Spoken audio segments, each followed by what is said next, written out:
Grand Nationals. And again, we'll see you on the other side here in about 30 minutes time. With all new razors. Yes, sir.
welcome back here to Newcastle, Indiana, or I should say Spiceland, Indiana. Newcastle a couple of minutes down the road. And Castle Motorsports Park, Kart Chasers live coverage of the 8th edition of the Cup Karts North America Grand Nationals. And again, if you joined us earlier on today and earlier this morning, you saw the morning sessions. Again, the Grand Nationals are split right in half.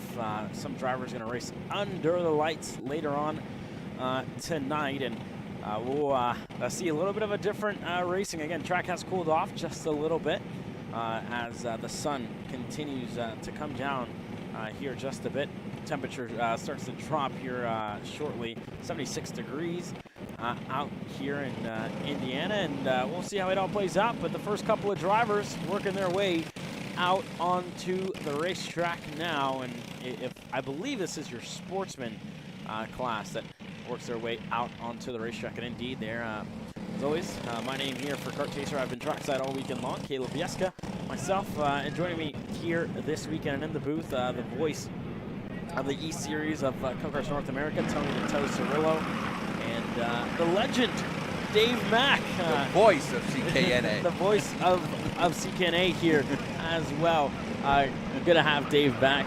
We just get him all set up here, get that mic as well ready. But good to see you guys back here after what was, it seemed like it was a quick morning, but we're in for a long night of racing, fellas.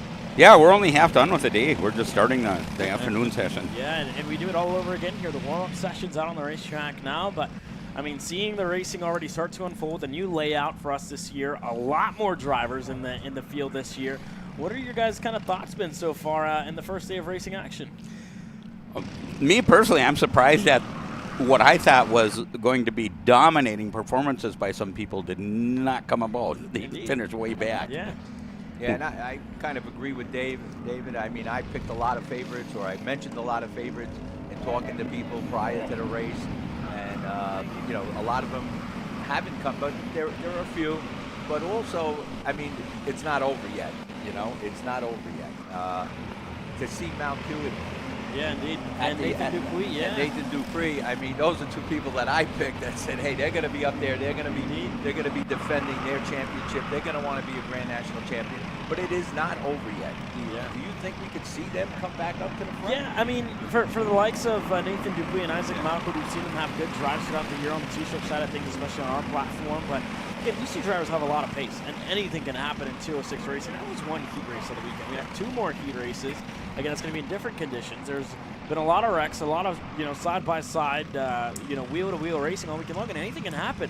You know, anybody can find themselves in the grass at any given point on the weekend. Nobody can really, truly be perfect and have a perfect weekend from start to finish. If we do have it, then they rightfully deserve to be a Cup Karts North America Grand National champion at the end of the year, right? But, again, Tony, to answer your question, I think most definitely. Isaac Malcolm has been the driver to beat all year long in the junior category. Wakefield's been right there with him, and Dupuis as well has gotten into the mix the more and more that we've seen him here on the four-cycle national scene. So expect these drivers to get themselves back up there. It's far from over. The weekend is just starting. We're in the first heat race, but again, mistakes like that and contact like that can put you on the back foot. And it's going to be a lot of work for Malquit and for Dupuis to get back up there, but nothing's impossible. Yeah, you know? and the thing that I think they got to think about, and I know there's probably a strategy there as far as setup.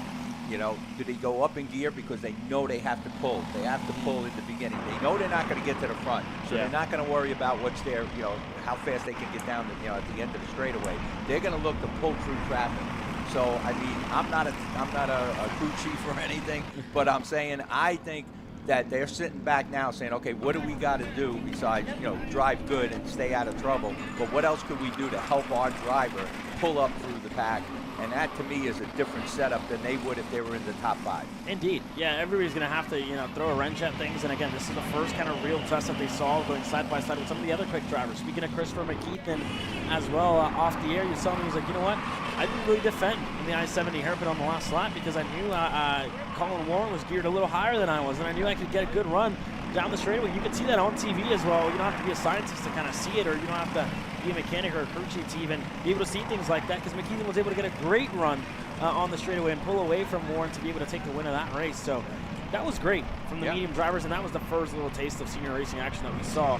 Again, you have your senior heavies coming out on the racetrack now, a class that Owen Lloyd has been so dominant in, and as well for your senior light class that's been, you know, we've seen a lot of drivers in there be quick. Just back at Pittsburgh, some drivers were struggling to even get out of the LCQ. Emily DeMaster, who was trying to race her way out of the LCQ, and you have things like that happening across national events and at a race like Cup Karts North America. With the Grand Nationals here this weekend, this is going to be anybody's game, and anybody can win, anybody can lose at any given point here on the weekend. And again, a couple of drivers making their debuts here in Cup Karts North America racing action and national 206 racing action. Tanner Barsh for the CRG Northern team and the MSL Racing Brothers team as well from Texas. He's there in line with fellow Texans and Aston Wyatt, Sawyer Chambers there as well, and a couple of more drivers who look to get themselves into the mix. Sawyer Chambers fell just short of what would have been a good start and burst onto the national scene for him on what was so close for him out in Pittsburgh. Lost it on the last corner to Nicholas Mose, who I believe isn't here this weekend. So Sawyer Chambers, again, these drivers are going to be really quick so far this weekend, and a couple of new faces as well for you two guys in the booth, and some guys that we've seen over in Texas and across our Kart Chaser platform as well. But it's all going to kick off here, and I mean, this is only the start. We're only on Friday, and again, when we woke up this morning, normally for us this would have been a Saturday for us, and but no, we're here. It's been 4 days of great racing action, and this is what it's all about: an affordable race for people from all over the country, all over the world, all over North America to come out here and race on the biggest stage in 206 possible for them, and this is really great to see so many people come together once a year for the biggest now event in the modern era of karting here in the entire world. So this is great to see, fellas. Yeah, and you know, a lot of people definitely call 206 grassroots and stuff, but when you get to this level, this is far from grassroots. I'll tell you what. This is from grassroots. That's what I'm saying. So. I'll really leave grassroots to your club scene, to your regional scene even. Yes. But when you get out here with 635 other go-karts, this is grassroots. You're far from that now, and this is full-fledged national racing. Yeah, and you look at the teams that are out there. I mean, probably 5-6 years ago, we didn't see that in 206 because it was still forming. Yeah. It was still building up, and now that it has built up, and this is what I tell people, I mean, locally, this is the class to get into.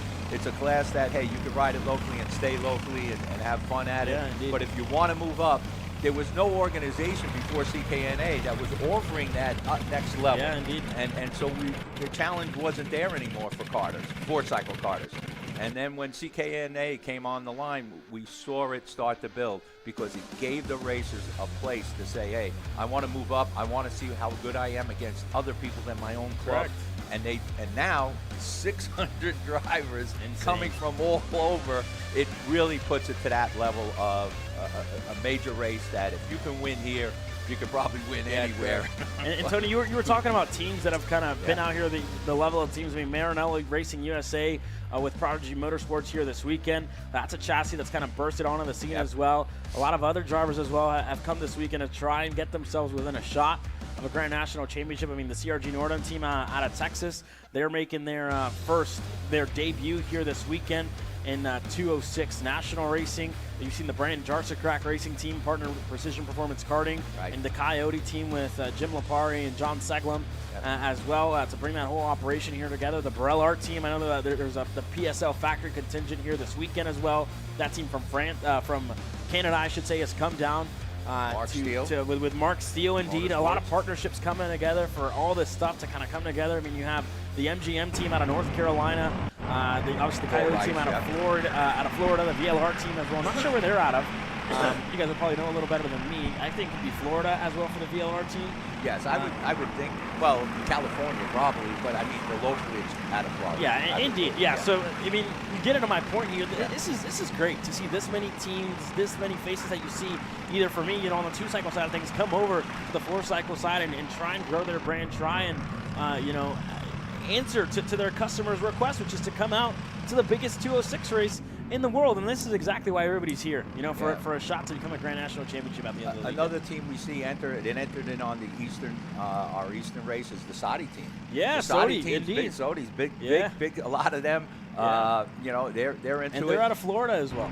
Well, Eric King is out of Maryland. Yeah, so Indy, like we were talking about partnerships, we were talking right. about all this stuff, and that Sodi Racing USA team based out of Florida with Wakefield living there, Dupuis obviously being Canadian, that entire team coming together for a goal here this weekend, which is to get that brand out there on the 4-cycle side of things, and the same goes for everybody else in this field, all right? So this is really cool to see.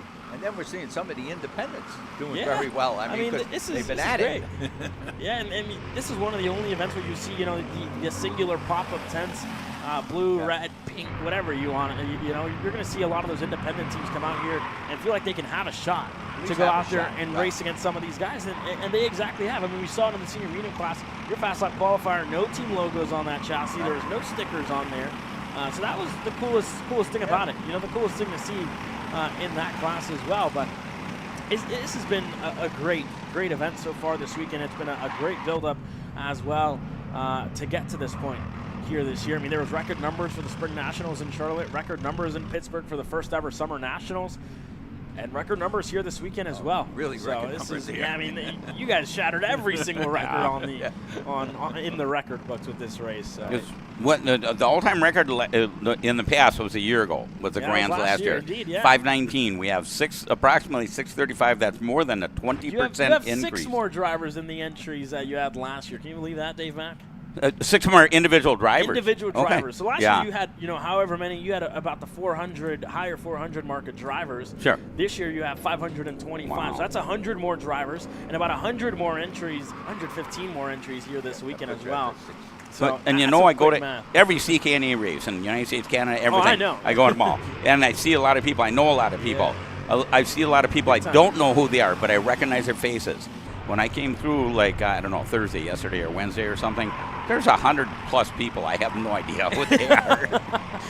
I mean, that's how many new people we have. Well, for those of you folks that are in the paddock, you probably just heard if you had a conversation with Dave Mack and he talked to you like he act like you, probably, better chance you did not know what your name was.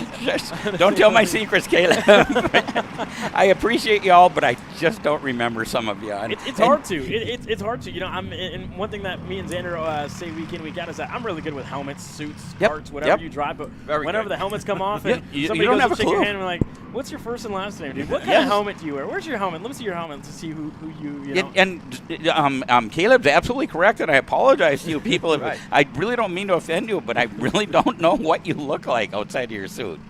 Yeah, I mean, and Dave probably come across this. I mean, somebody will come up to me. I'll say he's a young adult, maybe 17, 18. Hey, Tony, it's so-and-so. And I knew them when they were 8 years old. Oh, sure. And now they got, I said, oh, yeah, okay, You're who? That's another one, that Cale Zimmerman. I'm just amazed at how much he grew up. Yeah, I remember him, he was about yay high, now he's way high. So, this sport has brought a lot of people together, a lot of good memories. I was always around the 4-cycle stuff, so that's why I was happy Kart Chasers here, because like Dave and I said, we don't know some of these people, but I think you guys might know some of them. I'm not saying you know all of them. Yeah, I mean, we know we're okay with it. We're not the best. It's not like we do it every weekend. For about 40 weekends on the year, which is exactly what we do. But that you do 40 weekends?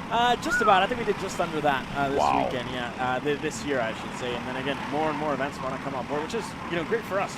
We love to grow the sport, and we love to see different parts of the country. We still want to keep expanding as well. So that's a great thing for us. And we've been so fortunate to be able to come out here. Last year was a great event. This year has been even bigger, and we absolutely enjoyed. Doing this here with all you guys. I know you guys talk about working with us. We love working with you guys. Dave Mack, you're the staple of CKNA, and Tony, you as well here. Kart Chaser is so good for the sport I love. I absolutely love karting, and Kart Chaser is the best thing that's ever happened to it as long as I've been involved. And I mean, you guys do such a fantastic job. My only complaint is you're way too professional for me. I'm just a country bumpkin, You guys come in and you do everything like a big deal, and I'm just awed and amazed. I'm tongue-tied, Yeah, well, don't get it misunderstood here. We're all I think our median age here this weekend is probably about the 20, 22 maybe age range for us. We're a young crew. Sure. But whenever the cameras do go on, we're professional as can be, and we're here for the same goal. Let me tell everybody at home a secret though. When the camera's not going, they're not very professional. Tony and I are used to carrying a stick microphone, walking around, and we come here and we're in a broadcast studio. We're not even watching the racetrack. We're watching watching the broadcast. We've got headsets Watching on. the TV, We're, yeah. it's just like we're in a a Hollywood studio or something, for God's sakes. And these guys are just hilarious. Yeah, it's a big change for us that announced from a tower watching the whole track. Yeah. And but I just appreciate that it's here and that it's happening, and these cars are getting the recognition that they deserve. I mean, back in the day, it was a magazine. That's the best we could do. And back in the day, we could make our heroes through the magazine, but how far did that magazine go? It just went to other karters. This could be spread to other people that might want to see what the sport's about, or know somebody that's in the sport and say, hey, I want to watch it this weekend. And I've had people do that, and they can't believe it, because they weren't going to pick up a karting magazine. That wasn't going to happen. So this made it, get it out there more and more, and it might help. Well, definitely 206, has helped the whole karting thing come back. I mean, I've been through where it was at its height, then it comes really low, either the economy or something hurts it, and then it's coming back up. And took a really good point by you guys as well. I mean, 206 has really revolutionized the entire karting industry as a whole. We had Jim Conlon on last week's episode of Kart Chasers Grid Talk, and he was talking, saying that a lot of products and a lot of different chassis or whatever have came out and said that they were going to revolutionize karting, and nothing really did that until the 206, the Briggs & Stratton engine, came out and revolutionized the entire grassroots field of it, and as well the national scene now with what CKNA has become here many years down the line. And this is the coolest thing about it. This is a revolutionizing thing for the sport, getting more and more people involved in the sport that we all love and that we all talk about here as well. But that being said, we'll take a quick commercial break. When we come back, the second half of your senior heavies get set to go on the racetrack, and you'll hear more conversations like we just had in between myself, Dave Mack, and Tony the Toasterillo. All good fun here, and happy Grand Nationals to all you at home. Happy Grand Nationals.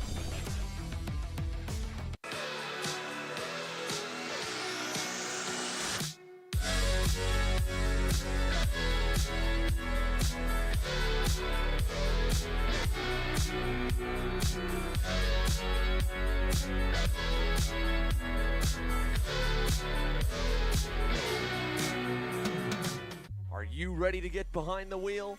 From Formula One to NASCAR and IndyCar, all the pros start here.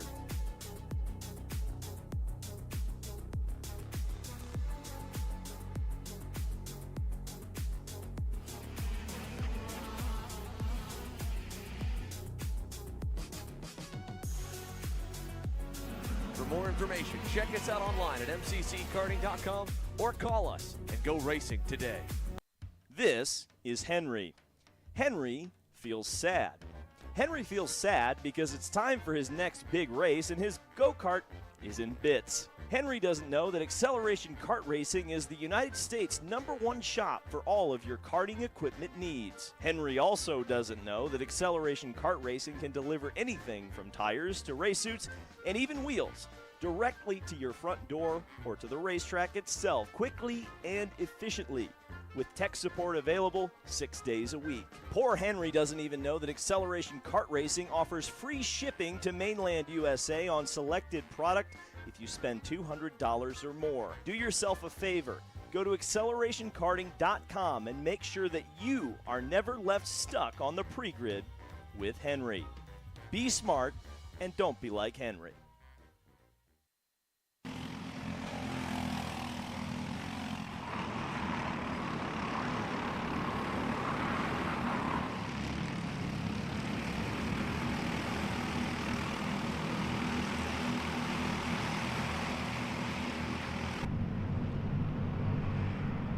Welcome back here to Castle Motorsports Park as the second half of your senior heavies work their way out onto the racetrack now. And just off air, we were talking, Tony, you've been involved in this sport for a very, very long time, right? No offense here, obviously. No, that's fine. That's fine. But myself, there's a big age gap here in the booth, to say the least. Not 20 years old, and again, you guys, seasoned veterans in this as well. So it's great, obviously, to have you guys here with us. Yeah, I mean, I go back to when Forcycle was just starting, okay? And back in the day, there was no organization that really ran Forcycle. It was definitely a grassroots racing at tracks and whatever. And along came WKA at the time, and they became the East Coast kind of handling things because IKF was on the West Coast. But at one time, we were all IKF. I mean, IKF just ran the whole country. So when WK kind of came about, that's a whole story. I can tell you some all the time. But when they came about, they decided to let the 4-cycle drivers in. And that was the first place. And I happened to meet up with somebody, and he said, I'm going to Danville, Virginia for this big go-kart race with 4-cycle. I can picture the kart and stuff. So I went, and it didn't do well at the race anyway, because it was all borrowed stuff. But came back, and I said, wow, this is pretty good. And the next race was in Darlington, South Carolina. Most of the races for 4-cycle were in the South. And that's where the Gold Cup kind of started. And there was some people there that started putting things together. And I started sending them information that I knew and saying, hey, we can make this even better. And it became one of the biggest 4-cycle series ever to run, the Gold Cup series. And sponsored by people like RLV at one time. Horseman Manufacturing, of course, was the original. And it went through a few phases. And then kind of died out. As I said, I've seen the height and the low. And then came 206 and brought everything back to the 4-cycle drive. Indeed, and for you, Dave Mack, you've been around the Cup Karts North America scene for quite some time here as well. You haven't missed a race this year, I don't think. I haven't missed quite some time. Haven't missed a race ever. Wow! How about that? Before it was called Cup Karts, the old Wow. name. 2 years of the old name before we became Cup Karts. And how is it coming back here this weekend to see 635? I love it. entries Absolutely here? love it. But it's very busy. Yeah. You know, it used to be slightly more relaxed. Very, very busy now. Yeah. Oh, yeah.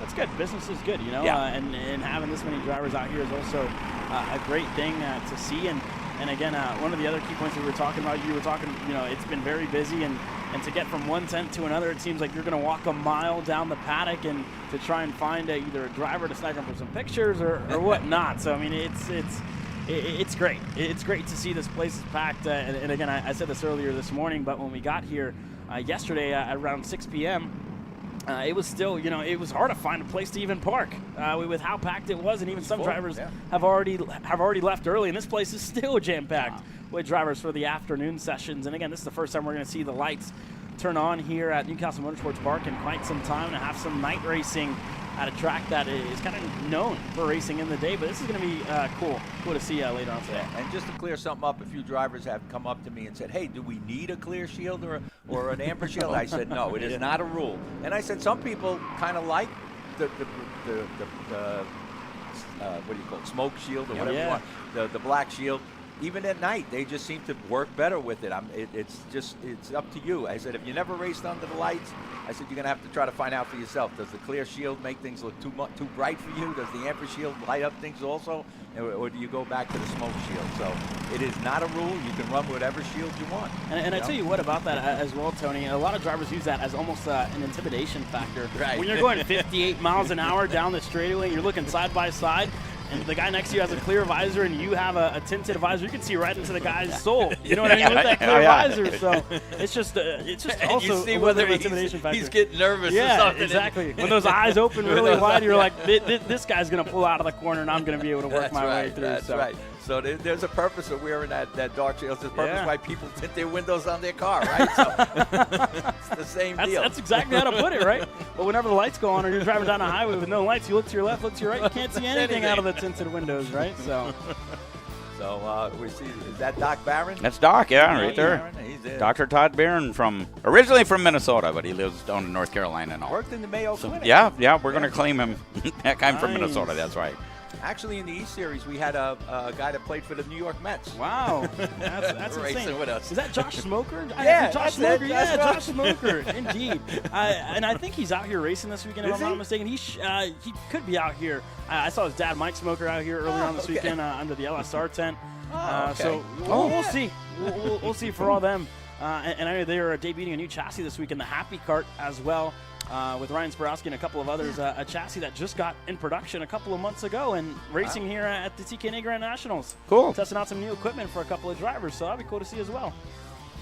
So just so everybody knows, we're in warm-ups right now. That's why we're not talking about anything that's happening on the track. Whatever's it's going just on, a free-for-all. Yeah, people are just making sure everything is working. They're not out there trying to turn the quickest time. It's just out there trying to make sure everything is working. That's why we're not mentioning who's doing what. Right. Because they're out there just warming up and getting the lay of the land, actually, as the conditions will probably start changing. Not too soon, but because the sun is still out and everything seems to be pretty good. But the good thing about this, it seems like when we do move into where it counts, I think the conditions, that might be where they change, but they'll stay that way maybe for the rest of the night. Hopefully. So it might not be too bad for setups. But And if you want to watch that later on, by the way, make sure you sign up right now for you Kart go. Chaser, $9.99 and There for a you month, go. and just do the recurring credit card charge. Do it on a laptop or a Android though. Don't do it on your iOS because they'll charge you $3 extra, and then you can look at it anytime you want on your Apple product. But I better look out here, Dave. Xander's standing here alongside me looking on. I'm making my job taking it's such a good deal. I mean, how many other recurring bills do I have? $10, $12 every month. I'll tell you what, here, Netflix costs about $15. Yep, $15 16 a something month. now for me. Cable TV has gotten outrageous lately, right? But Kart Chaser is only $9.99, Yeah. right? So you get to watch your favorite drivers hit the racetrack, your grandson, your son, whatever, brother. The list goes on and on. But it's great. So it's thanks for the Absolutely. I promotion there, think it's Dave. a great bargain. Yeah. And it'll keep you busy all winter long. Yeah. Well, Yeah, it's also good for all the kart Yeah. drivers. I mean, they can watch other races, they can watch other events, they see what happens at those events, how they unfold, and it helps them when they go back to their event. So I know it's a big thing with a lot of the younger people watching the Kart Chaser, not only watching their series, their replays and stuff, but watching all these other races that take place. And then right now, karting is definitely at its highest. Yeah. It's really, every series, every major series is doing well. Yeah. I mean, there's not one that you could say is dying. I mean, you look at Stars, you look at USPKS, you look at Super Nats. I mean, we just about beat them. Well, you didn't beat them last year, but I think this year we got them. So. It'll be close. It'll be close for sure. That event as well, looking pretty good this year. But I mean, this is great to see this many drivers from all different types of backgrounds, all stories behind them, how they got to this point.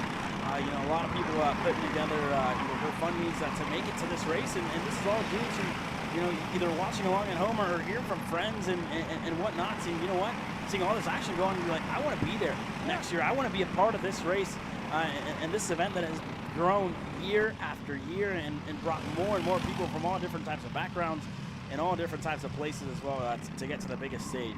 Right. And if you're a racer anywhere, you can watch this kind of stuff and see you're probably going to race against a lot of these people events. Well. You can see what they do, what their habits are, whatever, and get a little bit of insight into Well, them. that's what I'm saying. The people, the younger drivers are definitely watching a lot of stuff on Kart Chaser, watching some of the interviews, hearing what people are talking about, what's the latest happening, and they're taking that all in, and it makes them a better driver sometimes. They picked up a lot of stuff. They saw how certain things unfold, especially at a track that they might be going to. I mean, there's been a lot of races here that they can watch. Yeah. And I tell you, I mean, that also has a big factor in it. You learn, I've learned a lot of tracks just kind of watching or even announcing or working a camera. In what we do, half the time when I try to translate onto the racetrack, it may not go so well. I mean, we saw it there in Pittsburgh. It was a struggle weekend for me, but it was still a good time. And it's great to come out here as well. So it's great. So everybody learning, and if you're watching along in the morning warm-up sessions, you see this is the line I can take throughout some of these corners. The drivers that are now racing in the afternoon, and vice versa, right? If you're racing in the morning warm-up sessions, should say warm-up, in the morning sessions, in the morning action, you can watch the drivers in the later group and see what they can do. Obviously, some drivers are doing the double or maybe even the triple here this weekend as well. I know a couple doing senior light, senior medium, senior heavy as well. We got Lloyd. He's doing Lloyd, yeah, all three. Lloyd. And there are a couple drivers like that. But yeah, especially what I learned going to Pittsburgh with Xander, when we talked about when the rain was coming down and stuff, whatever sealant they used. The Rhino liner. Rhino liner. Oh. I didn't realize, but you don't want to be on that Rhino liner when it's raining. And indeed, this weekend, I mean, we saw it 2 weeks ago at the United States Pro Kart Series. There's still sealer in the middle of that racetrack that's been here for quite some time. That turns into paint, basically, almost like an ice rink whenever that gets wet. Again, no rain on the forecast here, and I don't want to I don't want to give us any bad juju going into the weekend because I feel like we've had enough rain racing so far in the past month here at Newcastle. So some dry weather racing would be great here as well with everything that comes into play with the draft and everything as well. It's been super cool to see as one driver pulling into the pits here early.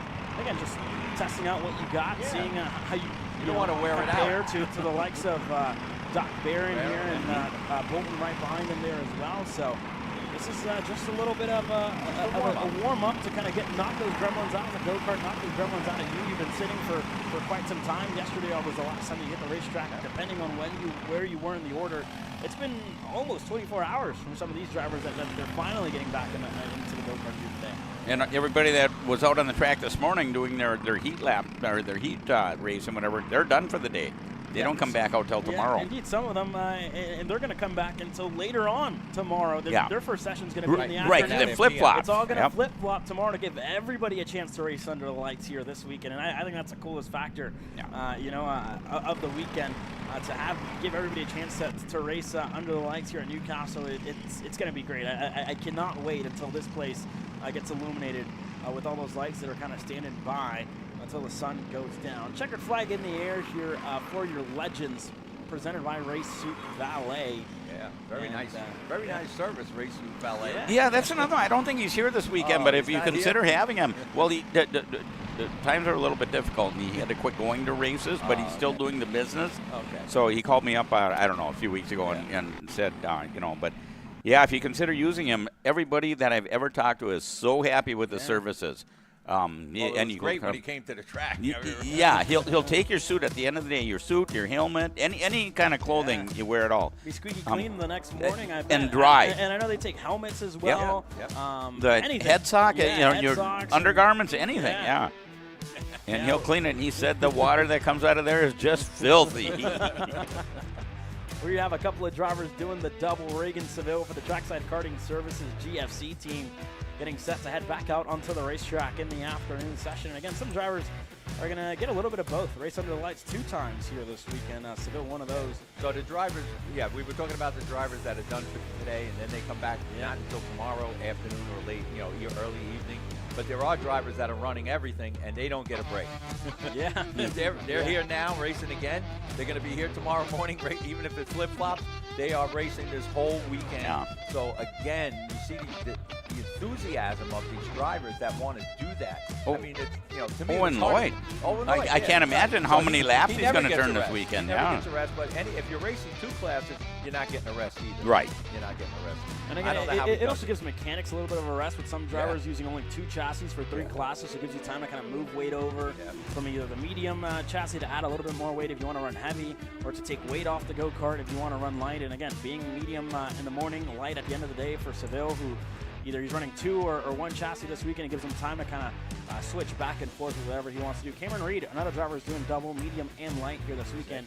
Gives her time to flip-flop. For Josie Chambers as well, who's here on the screen, and a lot more. You see the carts go all the way back to the back fence line. There's not even grid spots or lines back there. We don't have enough spots, right? It's jam-packed and a full house here at Newcastle. Yeah, what a sight that is. Look at the site right up that grid, and all of them lined up. And like we said, there are drivers. There's a few running 3 classes, but there's a lot running 2. And so they don't get they're here now racing again, even in the evening PM classes, races, as I'm going to say. Yeah, speaking of that, Cameron Reed, I hope she's doing well. She was racing with us at AMP, Atlanta Motorsports Park. Indeed. And she was all alone, and she was a big wind came up. She was holding on to her tent, and it literally lifted her over her race trailer and landed on her face on a curbstone on the other side. Yeah, I mean, she's doing great right now. Right. Well, I shouldn't say great, because she struggled in the medium morning sessions, but she's back here in light here today, and in the afternoon we'll see how she kind of turns up against the rest of the light class. Darcy Crack returning, as well as Massimino and the entire Coyote contingency here this weekend. So we'll see how they do. But Cameron has been doing, you wouldn't even notice anymore. She's been doing great. Got back in the kart about a month after that incident occurred there at Atlanta Motorsports Park earlier on this year. But everybody working their way onto the racetrack now. First couple laps going to start to come in. And again, this is you could say the second or third of our marquee classes, with the 3 senior the 3 senior categories here at Cup Karts. Being one of the craziest ones to watch, with a lot of class throughout all of those fields. So let me ask you a question. I watched a lot of kart chaser stuff, and I noticed the 2-cycle drivers, a lot of body language. Okay? Did you see that in 4-cycle? I mean, it all depends. You're usually seeing it with a lot of the younger drivers, and again, this is a class where it's a lot of lower speed, and it's a high momentum class. So you will see some drivers kind of move their body weight side to side and try and get the outside tires to kind of grip up and get yourself out of the corner. So you know, you may see a lot of body language for some of these drivers, for some of them that are fit. You know, you won't even see the move with all the core body strength that they have to be able to stay in these karts. And as well, like you said, for some of the drivers coming down a 4-cycle, it's you know, a little bit slower speed for them, but it gives them more time to think, which gives you more time to make mistakes here. So that's one of the biggest things. But like I said, if they ran 2-cycle and then they come back here and run the 4-cycle, sometimes it actually lets them feel like they're in slow motion, and they can make those moves at the last minute, especially the young people. Their reflexes are unbelievable. So, but I've noticed with, you know, I'm not noticing it so much. I do see a few drivers here, you know. There's one that just, you know, when he's going. Gafera, indeed, hopping out of the seat, trying to push that car a little bit further up. He's a total 2-cycle driver, Indeed, basically. He just started. I mean, not just started, but he came First on the scene this year. Pretty much this year, He's done a lot of club racing over at North Carolina at Trackhouse Motorplex. See him?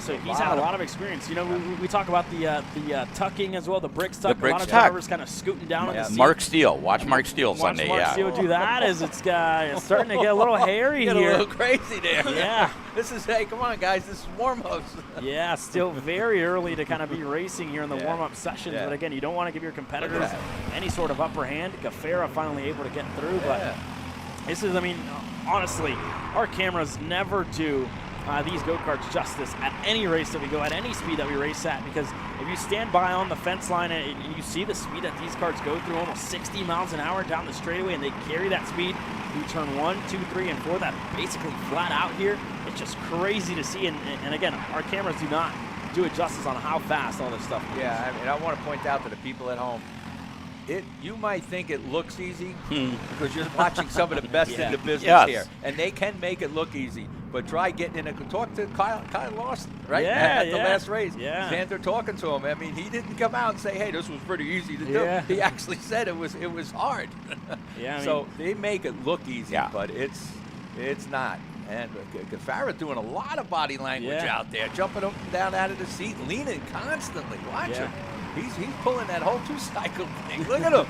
I mean, hopping out of the seat. You see him tucking there as well. And now he's tucking. The knees go up, and you see him kind of tucking, more aerodynamic for him. He's trying everything. He's applying everything he knows here. And it might pay off. He had some problems earlier today, and he wasn't up into the top 5, but we'll see what happens in the rest of the day here. Look at him. That medium class is super hard to kind of work your way through, especially with the amount of class throughout the entire field. The senior light class is going to be just like that. The heavy one's going to be exactly the same. Any class, really. I should say that you find yourself in either junior or cadet, sportsman, whatever you want to call it. It's going to be hairy from start to finish. There's a couple of other 2-cycle drivers that you were talking about. Hudson Brown getting in the mix there as well. We wouldn't really say a 2-cycle driver, but he's been getting in the mix, and he's been up there in the national scene as well across our platform. So. This is where he started, you know, and he's shown his pace across the nation so far. Jackson Woney as well, getting in the mix with a couple of the senior drivers here. And again, warm-up session just now, and then you have your happy hour later on, which is where we're going to start talking about the action, because that's where they're going to line up for the qualifying session pretty much at the end of the free coverage that we offer here in the afternoon session. So continue to follow these drivers along, but we talked about our predictions earlier on today. This is your senior light class. Who are y'all's favorites coming into this weekend? Senior light. Well, you got some of the same names, you know. Yeah. You got some of the same names that are here. McKeithen, Cincinnati kid, right? Yeah. He's in it. Overbeck. How about Paulie Massimino? You got Joshua Crack. It's really, and you got Gafara probably. I think he's in the light. Indeed, yeah. Owen Lloyd. Owen Lloyd always, is always the guy. Yeah. I've seen him completely losing a race and still win it. You know, when you thought he didn't stand a chance late in the race. Owen Lloyd is just amazing. You got a lot of top drivers, and it'd be hard to pick one. You got Eli Warren. Yeah. Quinn. Yeah, Quinn, absolutely. Yeah, a lot of class in this field from top to bottom in the timing order, and a lot more getting set to hit the racetrack here. Kelvin Zing in the 666 for the AR Academy. Almost privateer effort, you could say, here this weekend with Chuck Frank leading the charge here of the AR Academy. It's Bryce Frank. They're on an MGM. Again, different little sticker kit from what they run over at Texas with the AR Academy, but on MGMs, the MGM Espionage machines that they find themselves with. Him and Bryce Frank both in that chassis. So more and more drivers, more and more machines that find themselves working their way out. CW Kart USA. Unfamiliar with that chassis personally. No, I don't know anything about it. Yeah. And Braden Herber. There you go. Dark Side Racing. We'll see. They're going to be racing in the dark later on. Yeah. So that's, He's got enough He'll be bright right in his colors that element. we'll be able to see him, though. That was smart. And again, we may see some LED lights as well come out on these said they go-karts couldn't later do on it. today. They can Well, do it. well, Yeah, go ahead. partially. Dave You got can't asked. you can't have it on the cart. And the kid asked me, well, can I put it on my suit then? Well, the answer is yes, but you don't want to. Oh, yes, but you don't want to. Okay. If it comes off in any way, there's Indeed, all that's, kinds of potential yeah, problems. Indeed, that makes sense. Yeah, so But then, CRG with a big crew here. yeah, as well. I mean, Braden Domain, he's under the Reed Motorsports 10. Aiden Rudolph coming out this weekend with you and Jeffrey, and that continues to be coming out. And there you have it, boys. There's Owen Lloyd. MGM. That's for the MGM espionage team for Paul and April Rice, the kid from Florida. Yeah. Now, I believe residing in Georgia now. No, he's in Georgia, yeah. so, so, Waycross, Georgia, southern Yeah, Georgia. So indeed, we're residing in Georgia. I do my homework here and there, right? But yeah, I spoke to him yesterday, and he's talked about sweeping the senior classes. And he's off to a good start in medium, but still needs to put it all together here later on this weekend. Very first time I ever met them, we were down at our very first race in Bushnell, Florida. Okay. I'm walking through the pits just for the heck of it, and I thought, I'll interview these people. I don't know them. Had Late no night, idea. Midday, in the morning? In the morning, Okay. yeah, before anything. And, everybody's working on the carts and whatever. And all three boys are racing at the time, the two twins and Owen. And I went and I said, I don't know anything about you. Are you guys any good? Did I have a lot to learn? How do you feel about that now? Oh, my Down the goodness. line. He is just amazing. Both the brothers retired, though, for some reason. Yeah. That happens. The twins, yeah, it Grow absolutely up, does, you, yeah. You get into high school, right? You get into school, you focus on school. But Owen's winning enough for all three of them, actually. Yeah, he's doing a good job and racing enough for all three of them. Three brothers, 3 karts for him this weekend. I don't know if he has 3 karts exactly, but 3 classes for him this weekend. So that's great to see. So we'll see as Massimino and Overbeck push each other along, but Keithan right ahead of him. And there's Owen looking to get in the mix. So, yeah, and Dave, stories like that really, keep you keep you going back to that family and remind you of that family every time you hit the racetrack, or every time that you see their kid out on the racetrack. And you see him kind of doing the bricks tuck there as well. So everybody using a little bit of different techniques. Yeah, Owen's dad is probably the funniest person I ever met in my life. That's great, right? It's his personality from start to finish as Braden Domain. The CRG. The 658 off the racetrack there, facing the wrong way, and one of the invaders as well, the 424 of what looks to be Matthew Winfrey, a driver that was really strong at the IKF Grand Nationals earlier on this year over at Amarillo Kart Complex, finds himself in the grass and out of this one here. Well, warm-ups, so it's not, not going to hurt them anything. It's just that they didn't get any warm-up laps. And you'll actually see some drivers maybe not take the full warm-ups. They'll pull off once they know their setup is where they want it. It doesn't pay to, get into it too deep in this.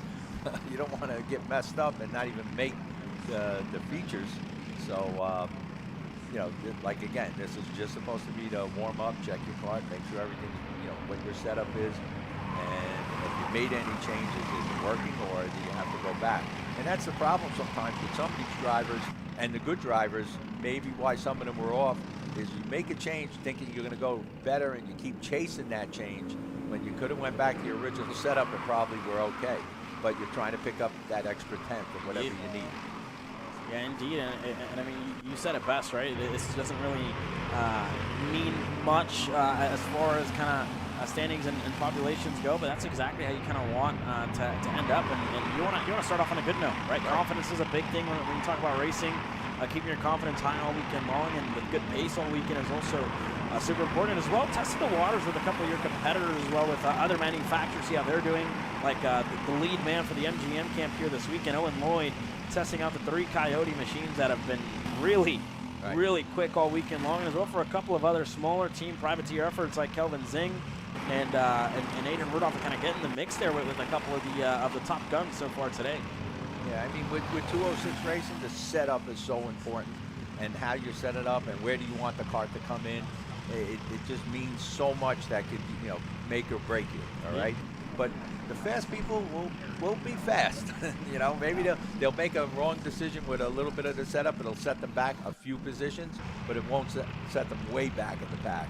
But it'll be interesting, like I said, as we get into the evening hours and see how things change and how many people keep up with that change.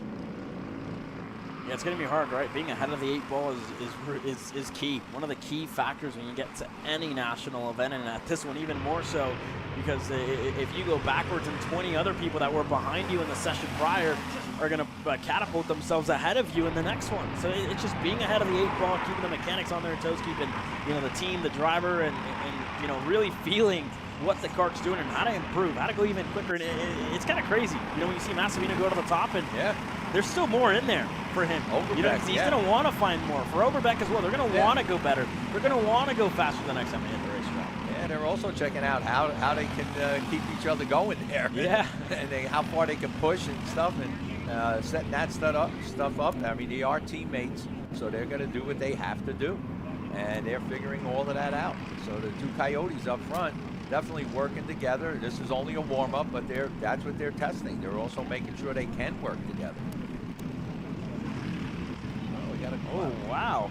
Man. The 760 and the 34 getting collected here. One of the invaders, it looked like. And Kraus. That's Kraus. And Kraus in the 34. Man. Yeah, it's too early to do that. Yeah, just a little bit too early there to kind of be finding yourself in situations like that. Owen Lloyd goes to the top of the timing charts here. Paulie Massimino to second. Overbeck to third. Lawler to fourth. McKeithen rounding up your top 5 here. We are at the halfway mark. One driver way off the racetrack. Is that Nick Zobiak there that just went into the escape route? Because, man, that was way, way wide there for that VLR machine. He's going to have to find their way back onto the racetrack here, taking the escape route there. But checkered flag in the air. A little bit of a pause on the action from our side.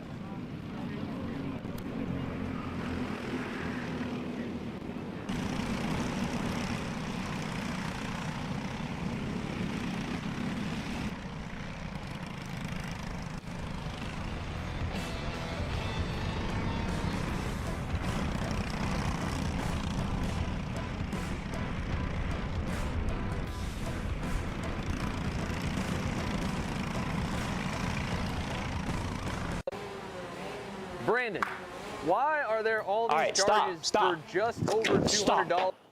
I'm tired of all this branding business, okay? Branding this, branding that. Why are there all these expenses on AKR over $200? We know, okay? Take a walk with me. At Shop AKR, they have everything you need to start racing at a very cheap and affordable price. They have MXC rims, they got chains, electrical stands, tilt seats, they got MXCs. And if you didn't know, on top of that, any purchase in the continental US over $200, that's free shipping. Hey, aren't you supposed to be in the AKR Anonymous meeting over there? Dude, I'm doing a commercial. Dude, we have no time. It's about to start. Stop. We all love Shop AKR. Me? More than others.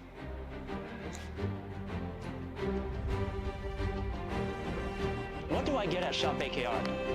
MXC rims. Are you ready to get behind the wheel? From Formula One to NASCAR and IndyCar, all the pros start here.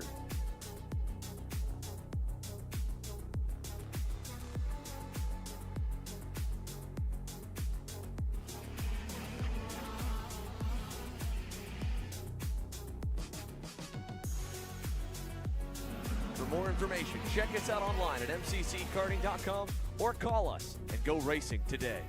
Maryland USA, a top-level performance team with unmatched hospitality, offering a full-service driver development program with year-round testing available in Miami, Florida, and the official North America racing team of Parolin Racing Chassis. Chassis and parts available at ParolinUSA.com.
Feel the dark magic.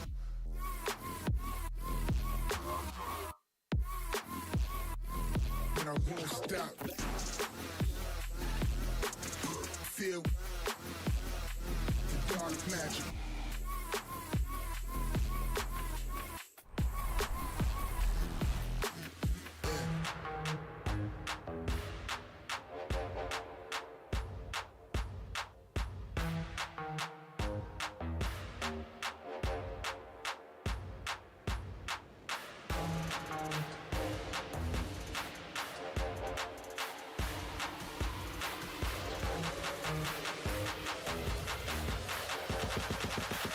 They got me going this hard.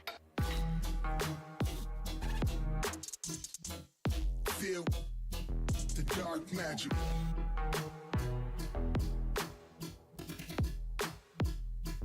And I won't stop.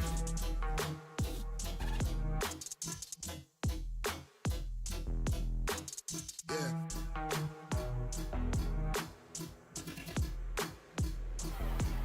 Yeah. Feel the dark magic.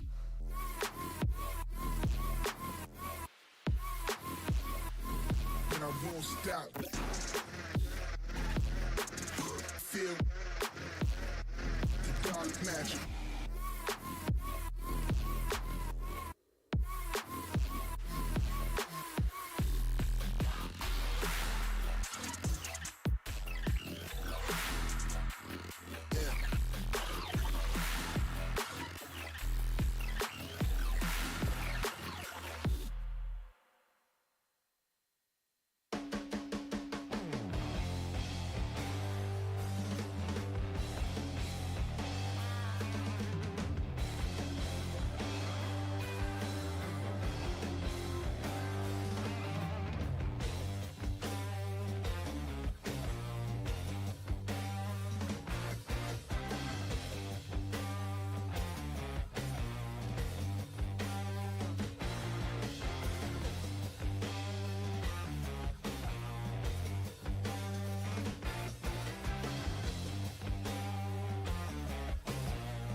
All right, we're back. All right.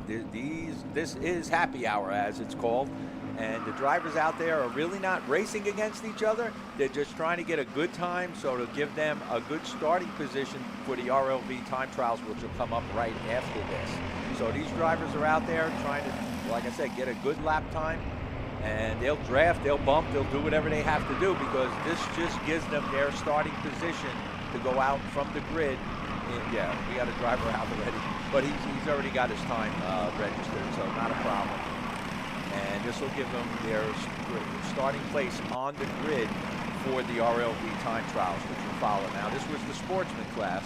Yep. And Sawyer Chambers, Daniel Dragunov is out there, Caden Williams, Tanner Barsh, Aston Wyatt, Owen Hansen, Callahan Myers, AJ Stoner, William Richard, Holden Myers, yeah. Ethan Langley, Laney Thigpen, Gavin Dyer, Lucas Tarango, Harrison Bell, Yep. Theodore Mitchell, Keegan Irwin, Roscoe Schmidt, Jordan Lapin, Brandon Cracker, Pearson Dulcet, Kevin Ruth, Trip Golnick, Riley Double-Air, Henry McKay, Alyssa Eddy, Eli Furnish, Aiden Shoemaker.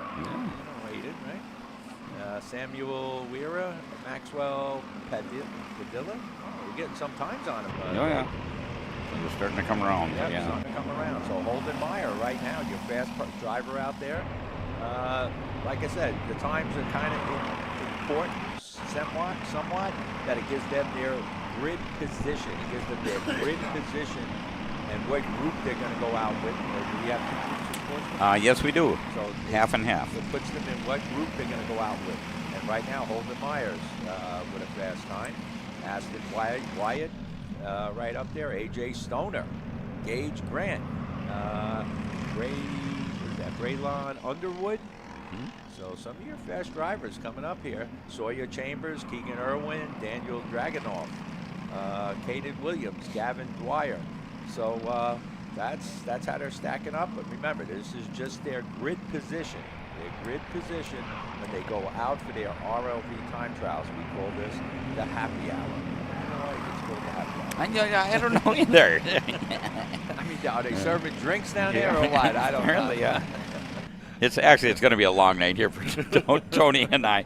This is after happy hour here, and we're going to have we've got let's see, what do we got? 1, 2, 3, 4 classes to have happy hour, and then after that we'll have hot lap qualifying, like Tony said, 3 laps. You're looking for 1 fast one, and that will determine your starting position in the heat race later on this evening. Right. So out of the, is there really 1, 2, 3? Yeah, 4 classes. Out of the 4 classes, one of them is split in half, another one's split in thirds, another one in half, and another one in thirds. So there's a whole lot of track action in yet. We're scheduled to be done about 9:30 tonight, Eastern time. And hopefully we can stay on schedule and accomplish that. But once again, your happy hour here, you're looking for a fast time. That will dictate your starting position in the hot lap qualifying sponsored by RLV. Right. Your finishing position in that, and then they've got to merge the groups, will dictate your starting position in the heat race, and that's 8 laps long for everybody. Right. So right now, those people at home, if you just tuned in, what you're watching is not a race. Yep. It's basically a practice session that the officials are watching very closely, picking up the times, and going to give them their grid starting position for the RLV time trials, which will be part of our race. But right now, drivers are just going around. It is actually a practice session. The driver that you see out in front might not be the fastest driver. There could be somebody way in the back that's getting a good lap time because they're all out there just getting down, trying to get a good lap time so they get a good grid position to go out and take their RLV time trials. and you can look at this. You can look at the times on your cell phone. Yeah. It's called Race Hero. Right. And my phone, they claim, the app claims my phone is too new. I can't believe that. I've heard that problem. Yeah. So I tell somebody go. So what they do is they go in through the Launch the web version, yeah, instead of having an app, which means I got to type in Kart Hero or Race Hero every time I go into it. It's not an app button. Those people at home, if you want to see the time, well, we're also we're no, showing we're not it, yeah. displaying the times. We're displaying. Oh, the that's app. true.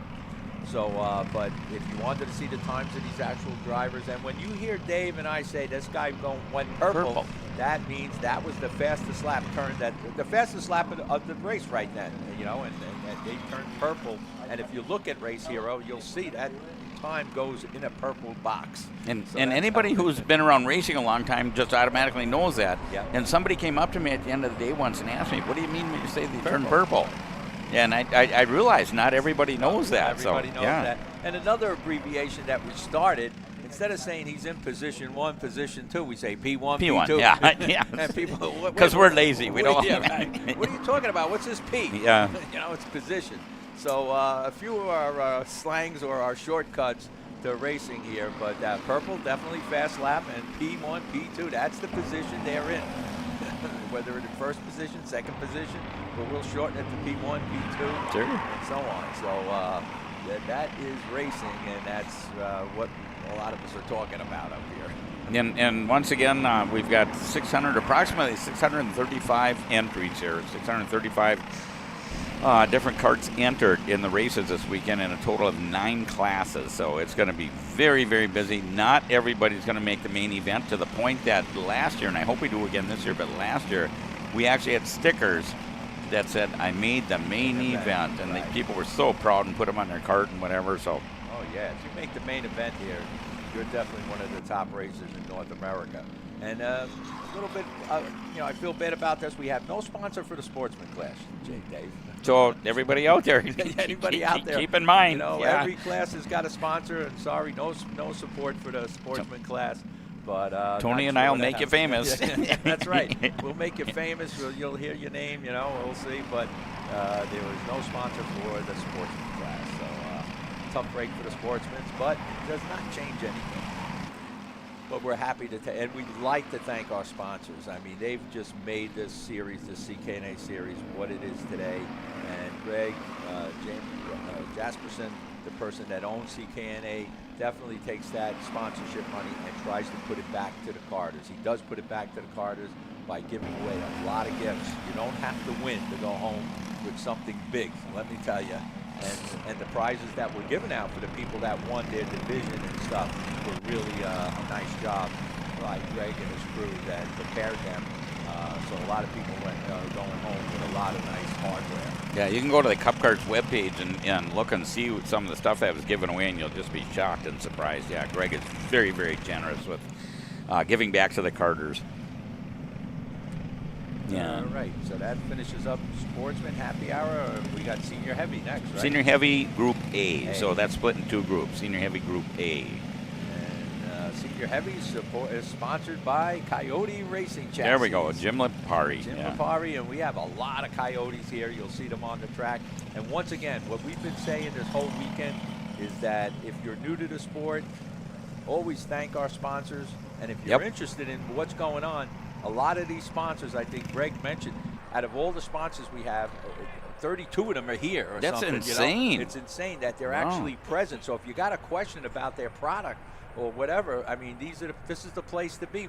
Even if you're not racing and you're thinking about getting into it, talk to one of these sponsors, and they can tell you what it takes to run a CKNA race. These people are busy. They have businesses they're trying to run. Some of them multiple businesses, and specifically I'm thinking of RLV. I mean, they came all the way from California. Miranda's here, and one of the brothers, and it's just all kinds of people here from. We just saw Maxwell with his Coyote kart. And so, like I said, a lot of Coyotes here, a lot of MGMs here. Paul Rice in April. And Axel. Doberman, yeah. They're here, and they'll let you know what it takes here, and a lot of people are here that support this series, and we appreciate that they show up in person. And a lot of times, a lot of them will show up at every division.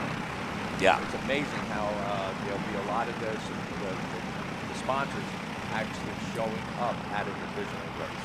But at the Grand Nationals, as I said, it is an event more than just a race. Well, for my money, it's truly the sport I love, and anybody who contributes to it, I really appreciate it. But I'll stack us up. I'll stack Grands or a Cup Kart race against any NASCAR, IndyCar, anything. I guarantee you this is more exciting than one of those races. So. All right, so Senior Heavy's out there right now, and again, this is not a race that's going on. It's basically a practice session that the officials are keeping an eye on, getting their time so they can give them their grid position for when they do go out to start qualifying for the races that'll happen today, tomorrow, and Sunday. You can see around the track we've got all kinds of lights. They brought all kinds of lights in here for the tonight, and there's all kinds of aerial platforms all over for the cameras, and it's just a real professional operation going on right now. And for some reason, people keep going off the racetrack. There's dust all over. The idea here is just to get it one good lap in, so you get a good grid position, and not to get into trouble, not to wreck your car, so you can race the rest of the weekend. And, you know, I mean, sometimes you have to say, hey, I'm just going to pull to the side, let everybody by, and let me find a gap and get out there and get my lap in. I mean, it's no big deal. This is not a race. This is not a race. They're out there actually, like I said, it's a glorified practice that we call the happy hour. And that's like Tony said earlier, you know, there's certain individuals that will go out there and they'll just run one fast lap, and they'll pull off the track, they'll come in. And specifically, I'm thinking of Ryan Cassidy. I know I've seen him do that a number of times. They'll just pull off the track, you know, and that was fast enough. And I mean, they've been practicing for the last day, all day yesterday and everything. They know what the lap time has to be in order to be up there. And if they look down and they see they have their gauge on their steering wheel, and they see they just turned one of their fastest laps, they say, this is as good as it's going to get. I'm getting out of here. I don't want to wear my stuff out. I don't want to get into an accident, and I'm out of here, and I got a good lap. And or some of them just want to get more track time, especially people who have never been to Castle Motorsports Park. They want to get more track time, no problem. Just like I'm saying, stay clean. Don't get into an accident during happy hour. of course, the track conditions change dramatically from the middle of the day today, say high noon or whatever, when the sun is shining bright, to tonight at 10 o'clock at night when it's going to be cooler and whatever. So right now, the setup that they're gearing up for is probably, I mean, I'm saying it will change by the time they get to their final, not final race, but their race that they have tonight. So their heat race. So not much here. This is basically about getting a good starting position. They got to get this set up right, so when they qualify with the RLV qualifying, gives them a good start position in their heat races. During the heat races, as the temperature changes, as the lights come on, they're going to make major changes, I think. They're going to make major changes to keep themselves out in front or to better their times. And that's where we can see some changes. We might have somebody that is doing great in time trials and stuff, but when the changes start, if they don't hit it right, they can go from the front to the back, not to the back, but lose a lot of positions. So we'll keep an eye on that up here, and we'll see how it looks when the lights are on. It should be pretty cool looking here at the Castle Motorsports Park in Spiceland, Indiana. 2024 Grand National 8. We call it the Grands 8 at the CKNA all 206. Every driver here from the kid karts all the way up run the Briggs & Stratton 206 engine out of Briggs & Stratton Motorsports. Briggs & Stratton started that a while ago, and realized that a lot of karters were using their lawnmower engines and whatever else they produced, and actually brought in a motorsport division, writing the rules for the 206 and making it what it is today. Here you're at a race with over 600 drivers. I believe each one of these drivers got more than one 206. Oh yeah, I sitting in their pit. So you can imagine how many 206s are here. I think Karting News did a great thing where they talked about how many tires are here and how many this and how many of that with this many drivers. And if you stacked up the tires, how tall they would be and so on. See, now there's a problem. Yeah, no, I don't understand that at all. And hopefully nothing got damaged. Yeah. He's good. I mean, yeah, he lost. That's 444. So I believe we've seen him before, right?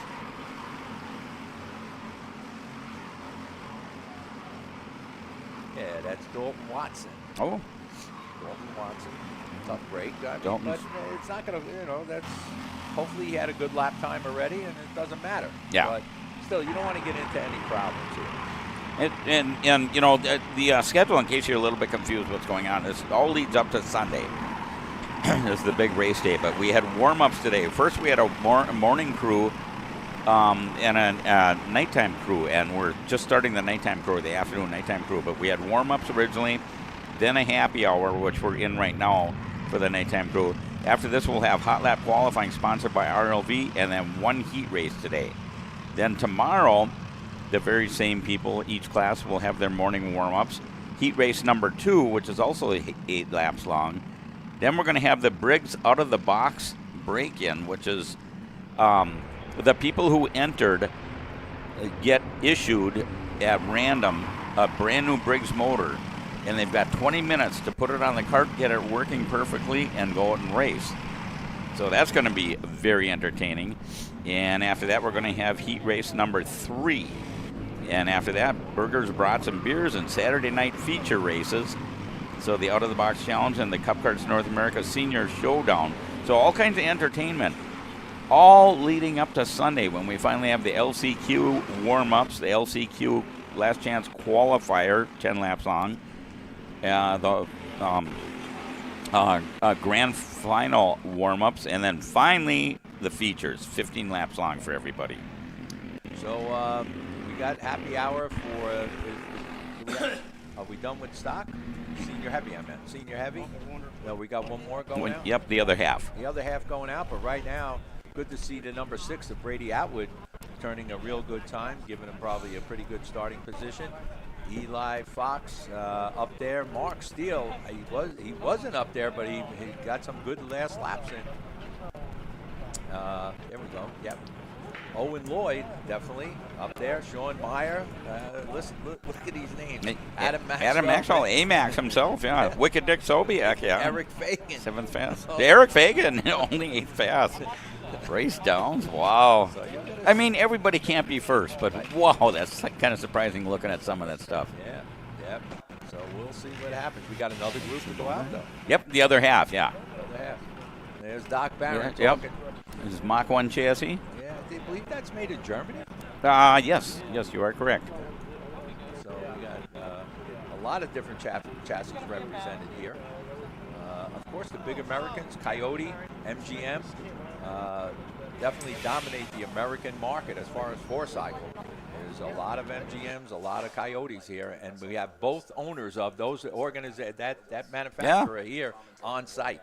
Jim LePerry from Coyote, and Paul and April Rice, and Axel from MGM down in North Carolina, and Jim's up in New York. I think he lives Rochester. Oh, okay. Up in the Rochester area. I'm not exactly sure, but he's upstate New York. So yeah, we got people from all over. RLV, as I said earlier, they're representing here. They're from California, and I know we've got entries from Washington and all over the place. Nevada. Some tiny little town in Nevada. I saw one Nevada. somewhere on the list. I've never heard of that town. I go to Nevada fairly often. Is it Peoria? No. Peoria is Arizona. Yeah. And that may be a suburb of Phoenix. I think I've heard of it, but I'm not sure. But, but yeah, this little town in Nevada I've never heard of. And there's not much in Nevada if you ever drive out there. If you fly, all you see is Las Vegas, and you think it's all major city, but you get right outside of town, and it ends. Yeah, everything ends, and you're in nothing but desert. Palm Springs, same thing. Palm Springs, California? Yeah. Oh. Same way. You're flying in, and all of a sudden you see like a little oasis there, and then the rest is all desert around. Huh. Yeah, that desert Southwest, everybody who thinks it's all major metros in the U.S., you haven't driven across the country then, because there's a whole lot of open land out there. All right, we got some of your top drivers going out in this one. Senior Heavy, Group B, practice Group B.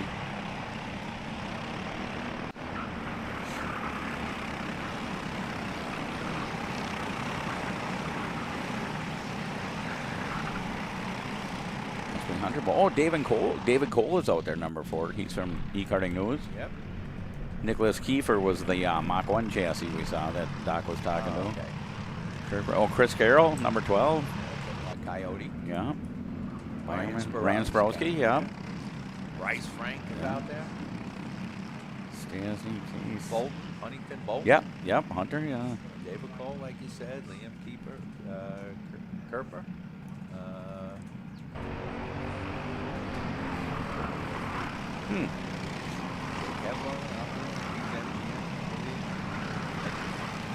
Mo, out of MGM. And look at this, we got Jason Scuzzy North. Yeah. Scuzzy and Skitchy are both here. Scuzzy Yeah, and Skitchy are Yeah. both here. You know, they're from Bermuda. Bermuda. One of the many countries represented. They're there. feeling the cool weather here. That's for Oh sure. yeah. I know Skitchy has, many years ago when I was talking to him, he's got a fishing business. And I'm thinking he's got a great big, net, and you drag it behind, whatever. That's a rod and reel. Yeah, he's a skipper. He's a charter. He's taking people out for those fisherman. big Yes. sailfish or whatever. Yeah, I guarantee it. That's what Bermuda's all about. You catch the guys that want to really fish the big fish. Yes. Yeah, and he gets them. He knows where to go. Yes. He's very good at what he does, yeah. Yeah, there's Scuzzy. Yeah. Huh.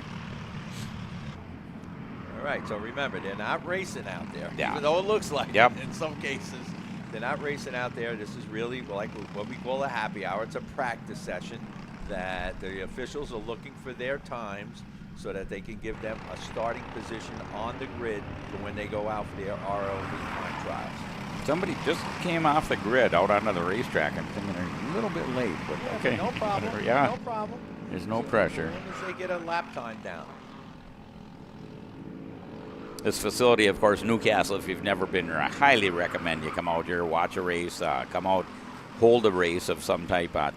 Talk to Mike Adams. Mike is the general manager, and he just does a fantastic job, and he treats you so well here. And I'm here to tell you, the restaurant here is called the Racer's Grill, has the best racetrack food I've ever had in my life, by far. A lot of fresh made stuff. And, Yes. You They started pizzas now this year, and the pizzas are just fantastic. know, that's what I heard. Yeah. They're a thinner crust. I know you're from New York City, so We you like yeah, that you thin want crust, you. yeah. Well, I thought you liked the thick one, New York. No, that's a Sicilian pie. Oh, okay. Gotcha. Not that we don't like yeah. it, but that's you got two types of Italians. You know that. So Well, that's sure. Sicilian. Yeah. But the thin crust is the main one that made New York famous, and then the Sicilian pie, of course, came along, which is good. Oh, okay. Gotcha. Well, I'm a big fan of the Sicilian then. Or the Chicago pizzas are thick too. Yeah, no, I don't. You don't like that? No. I like a wafer thin, like a cracker crust So then or you something. would like the real original New York pizza. No, I'm sure. Yeah. So anyway, absolutely fantastic food here.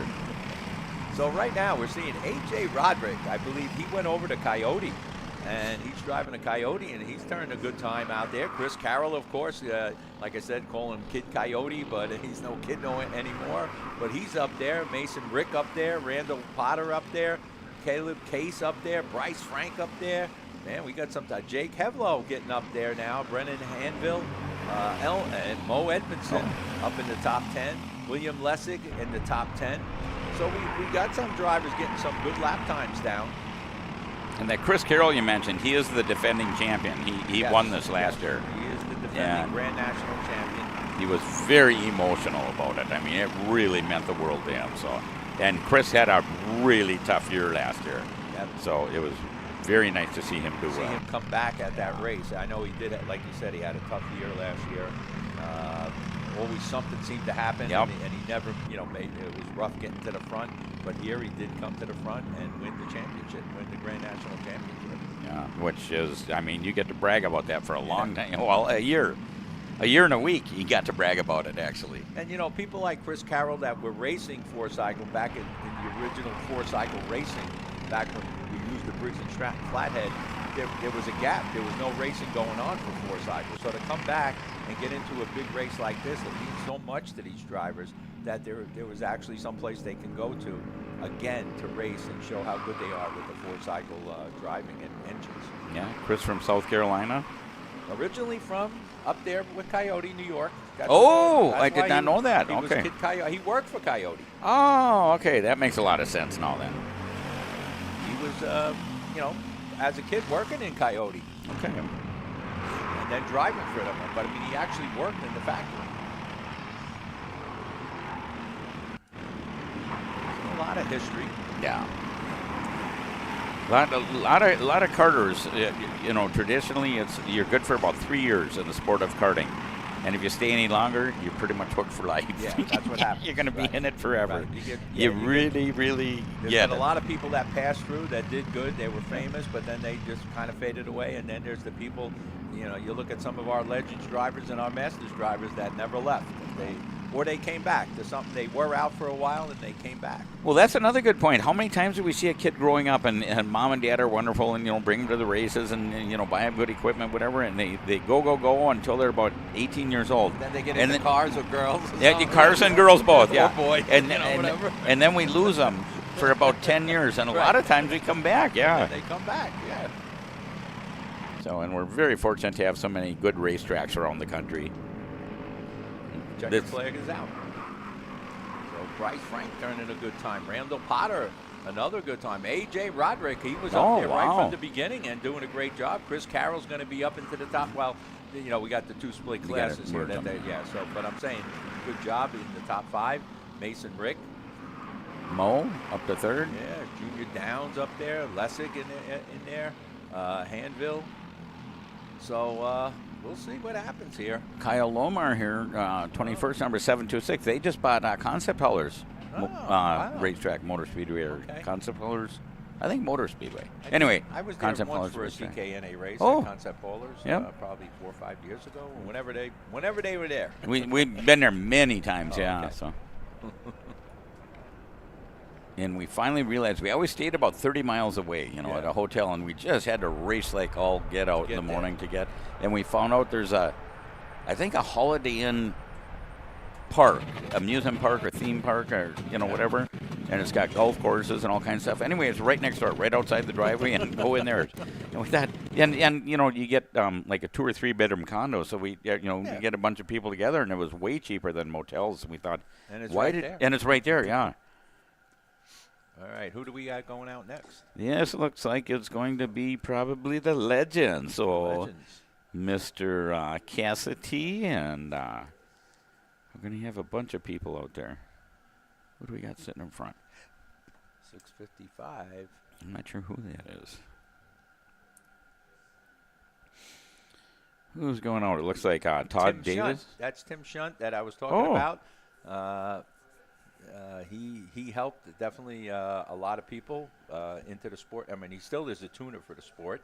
Okay. Tim Shutt, and I see he's on a comp cart, of course, right out of Trackhouse. Oh, that's North Carolina. Okay. Todd Davis, Jeff Chalmers, Tim Stiefel is going to go. Ken Paulson. Yep. Ken Paulson does have his steel-toed work boots on. He just caught me in the building there. Right. He showed me. I took a picture. Travis Wilbur, Stevie Bushel. Donald Harrington is going on. Oh, Dr. Todd. Dr. Yanko. Oh, Ellie. You're Canadian. That raging Canadian, yeah. Raging Canadian. J.D. Gunn is going out. Oh, J.D. Gunn's been good this year. Yes, he has. He's having a good year. He's you bringing are that correct. CRG up there. Yes. Rob Howden from Karting News. Yep. Rob's going to be out there. Ryan Cassidy, of course. Wayne Hanslick, Wiggity Wayne. Yeah, you got to get some of those sauces. Yes. Everybody says Michael Wells, you know, just probably the nicest guy you ever meet in your life. Jeff Scott is going to be out there. Jeff Scott actually brought back the Quincy Grand Prix and did such a fabulous job with it. And oh, yeah? He's the guy that brought the Quincy thing back? Yep, a couple of years ago. Phil Pignataro. I haven't seen Phil forever. Oh, Phil, he did make it, huh? Yeah, well, he's listed. I'm not sure if he's out there. He said he was coming, I haven't seen him, so I'm not sure. But now, Phil's a racer of everything. Jamie MacArthur, of course, and Jamie's girlfriend. He's Canadian, and his girlfriend works the grid at all the Canadian races, so I get to talk to her quite a bit. She's just a sweetheart, Karen. Michael Collin, Tim Shutt, like you said. Simone Pepin, another Canadian. Ronald Henry. Todd Barron out there. Yep. Trying to lead the pack around. Now, remember, again, people at home, this is not a race. This is a practice session. Just a practice session that the officials are getting their times, which will allow the officials to place these drivers on the grid when it comes to the RLV time trials. Yeah, try to tell the drivers this is not a race. This is not a race. Yes, yeah, indeed. when that helmet goes on and that shield comes down, you just get competitive no matter what you do. And especially because they're you know, next to, in a car next to somebody that they race against all the time. So yeah, it's constantly a race. Very hard to say it's not a race. Yeah. But it is not a race. They're out there supposedly just practicing. And they call it the happy hour. Here they come down that really long straightaway. It's really long this year. Ellie in second place. Todd Davis. Oh, my thing isn't working. There we go. There you go. No, well, they had to get the lap. So now you'll pick them up the next time around. Ken Paulson leading. Does that sound right? Oh, I'll have to wait till they I go don't know. wrong. Yeah, like I said, it's not we're not looking at who's leading. We're looking at who has the fast time. Yeah, actually, I've got my race hero set up wrong anyway. Let me switch to this map. There we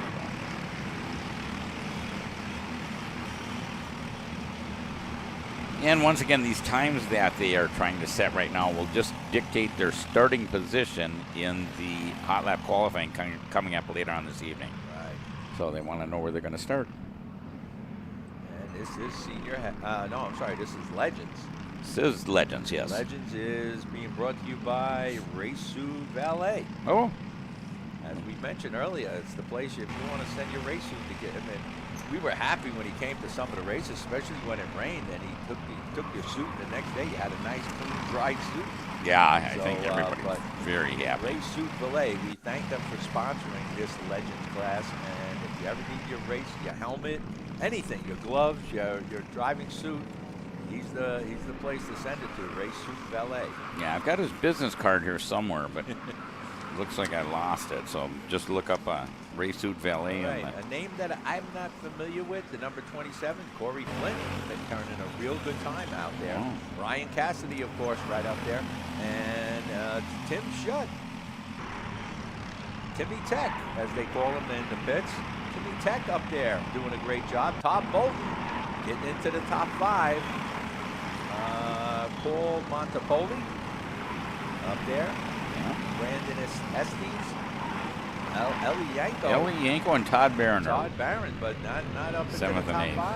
Yeah. In time. Jamie MacArthur, Yep. Kevin Scott, we got some top. But Brian Cassidy comes back a little bit better in this Legends class than he did in the Masters. Corey Flint, though, I'm not familiar with Corey. You know Corey? I know the name. I don't know him. Okay.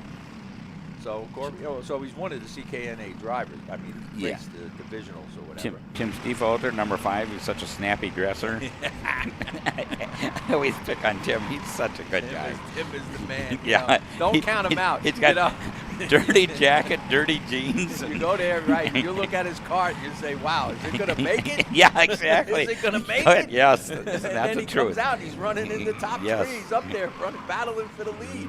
So never count Tim out. No, absolutely not. Ryan Cassidy just turned purple. Yeah, you see, that's what I'm saying. Ryan's back here, and there's Corey Flint, Tim Shutt, like I said.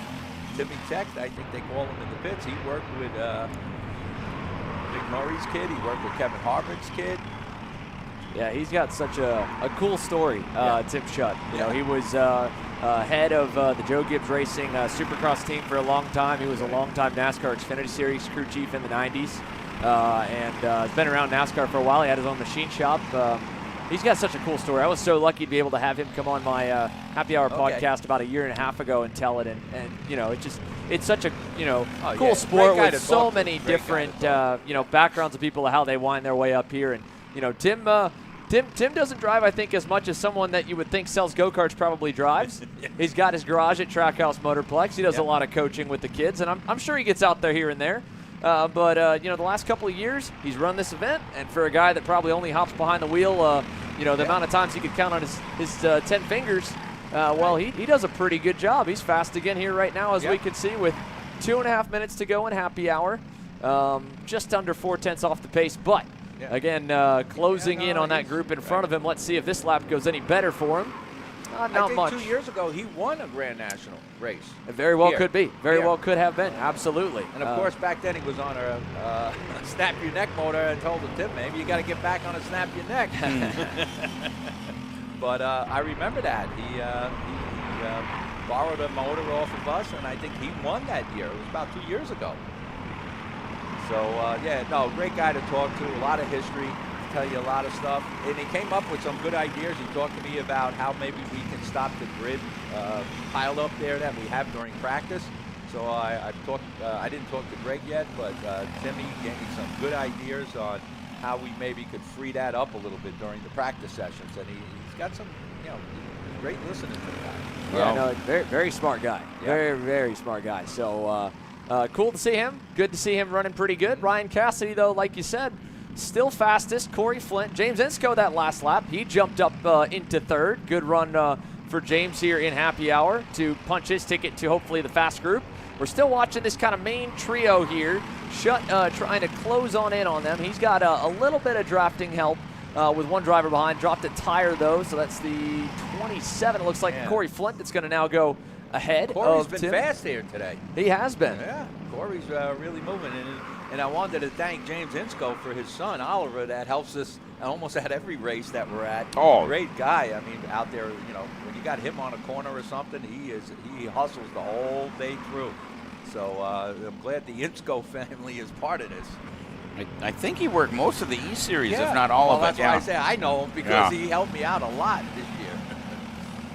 Well, now that we're all rocking and rolling here at least, and happy hour coming to a close for the second, or for the overall Legends division, let's take a final look at how the results turned out for one of our final practice sessions on the entire weekend before things really get serious. Again, each day is going to have a warm-up session, of course, to let everyone kind of check out those overnight changes they were making. But beyond that, this is the last run before things really get going with qualifying on deck. And Ryan Cassidy on that BJR PPK Coyote will lead the charge, about a tenth and a quarter up on Eli Yanko. Corey Flint right there in the number 27. And slowly but surely, after a long day for everyone and so much going on with 635 entries, I would like to apologize now that I'm back on the airwaves again to all of our friends and family and viewers and fans back home for not having that beautiful ticker earlier, working better. Trust me, part of the reason I was off the microphone was not to go and take a nap. I was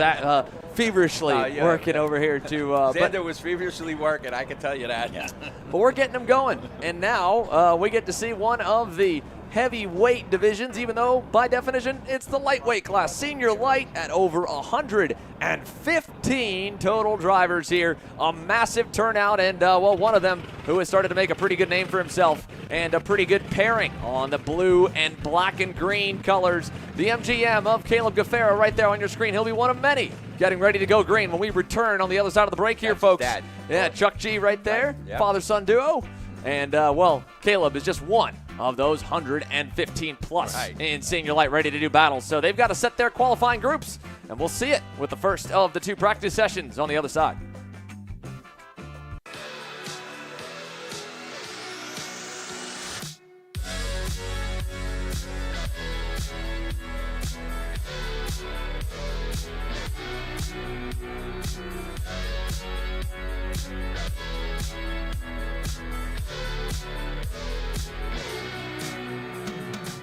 Are you ready to get behind the wheel?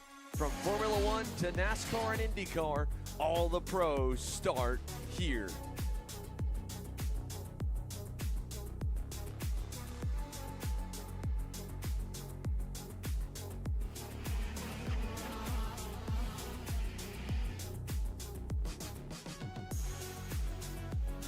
For more information, check us out online at mcckarting.com or call us and go racing today.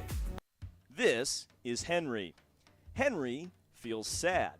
Henry feels sad because it's time for his next big race and his go-kart is in bits. Henry doesn't know that Acceleration Kart Racing is the United States' #1 shop for all of your karting equipment needs. Henry also doesn't know that Acceleration Kart Racing can deliver anything from tires to race suits and even wheels directly to your front door or to the racetrack itself, quickly and efficiently, with tech support available 6 days a week. Poor Henry doesn't even know that Acceleration Kart Racing offers free shipping to mainland USA on selected product if you spend $200 or more. Do yourself a favor.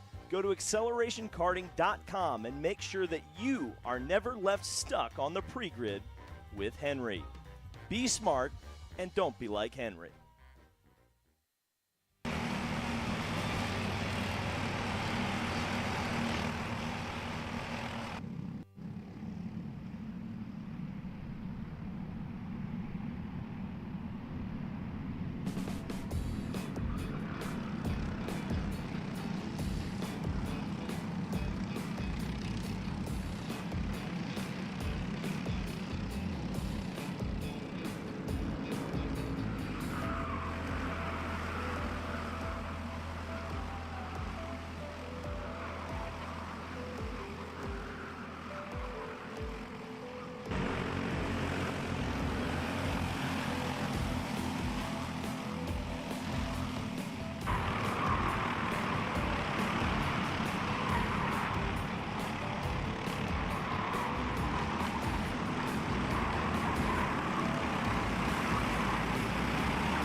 Welcome back to CKNA Grand Nationals 8 Senior Light. First of 2 groups for practice to set the 3 overall groups for qualifying onto the racetrack now.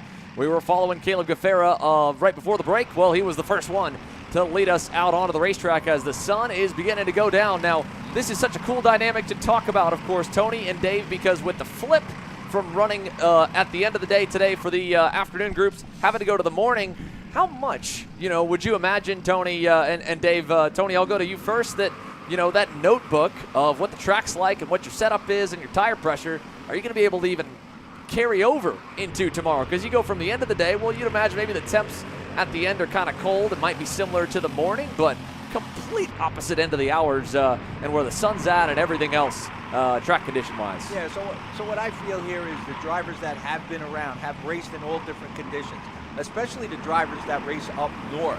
It might be a little tougher for the drivers that always race under good weather down in Florida or something, but for the drivers that have been driving for a while and have different conditions, they got their notebook and they know what they have to do. So they're already thinking about if the temperature's going to drop, where am I going with tire pressure? And also maybe gear ratio. So they have a feeling for that, or in their notes, a preferred setup that can keep them keeping the pace. And like I said, some of the unexperienced drivers will say, oh, the track is slowing down. Yes, it's slowing down for them because they haven't changed their setup. But you look at the fast people, and they're still fast because they made the changes that got them what they needed to do during those conditions. And it's because of the experience they've had over the years racing in the rain, in where the weather has turned cold. I mean, we've been here where it's been really pretty cold a couple years ago. I mean, it was cold. So that helps them. Those notes, they look back. And I know as any pit crew person, you got that notebook and you're looking back and say, oh, yeah, here's the gear we went with. And now I see the difference of the gear we're running right now while the conditions are really good. And they make that choice. I mean, sometimes they don't go exactly to what they had, but they make that choice of what they have to do in order to stay up front and be competitive. So it will be an interesting race here. Talking about how quickly the names are changing up on the leaderboard. Well, I mean, they're shuffling a lot around the racetrack right now. You mentioned it earlier, Tony, about all the drivers jockeying for position to try and put themselves in a good tow because, yes, they are not allowed to push each other and work together in qualifying, but they absolutely are here in happy hour, and that sets the groups for qualifying. And we know the track may be a little bit faster by the time the fast group runs around, and you won't have to deal with traffic, so that's why you're going to see the elbows out a little bit more and more. That's even a little bit right there. As going by was Jackson Wolney on, well, that was one of the Coyotes, the 027. Might have been maybe that one. I think that one we ID'd earlier was Braden Johnson from earlier in the day, but I don't know if we got him right because he finished pretty well in that senior medium heat where I thought he went off the racetrack, so I don't want to misidentify anyone, but there's obviously a lot of go-karts around the circuit for us to keep eyes on. How about Cameron Reed, the young lady out of New Orleans, Louisiana, to P2 right there, Dave Mack? Yeah, she's. I'm very impressed with her. I haven't seen her race for a Cup Kart since she had to leave Atlanta Motorsports Park. Yeah. And she's doing very well, obviously.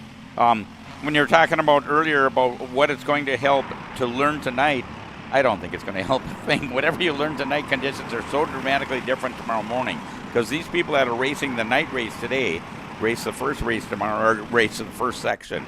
So, but it's just like Tony said. I agree with Tony totally. The good ones, the people that really know what they're doing, that have been around, that are successful, they know in the back of their mind what I did way back in this date at this race and this weather conditions. So I think they'll take care of it just fine. Yeah, the 027 was Brady Eckhoff, who's one of the top racers in this series. And surprising that he is having problems out there. And right now, I'm seeing some of the people that should be up there and some of the people that should be up there are not up there. Well, I'd like to extend an apology then really quickly to Brady Eichhoff for that moment. My bad.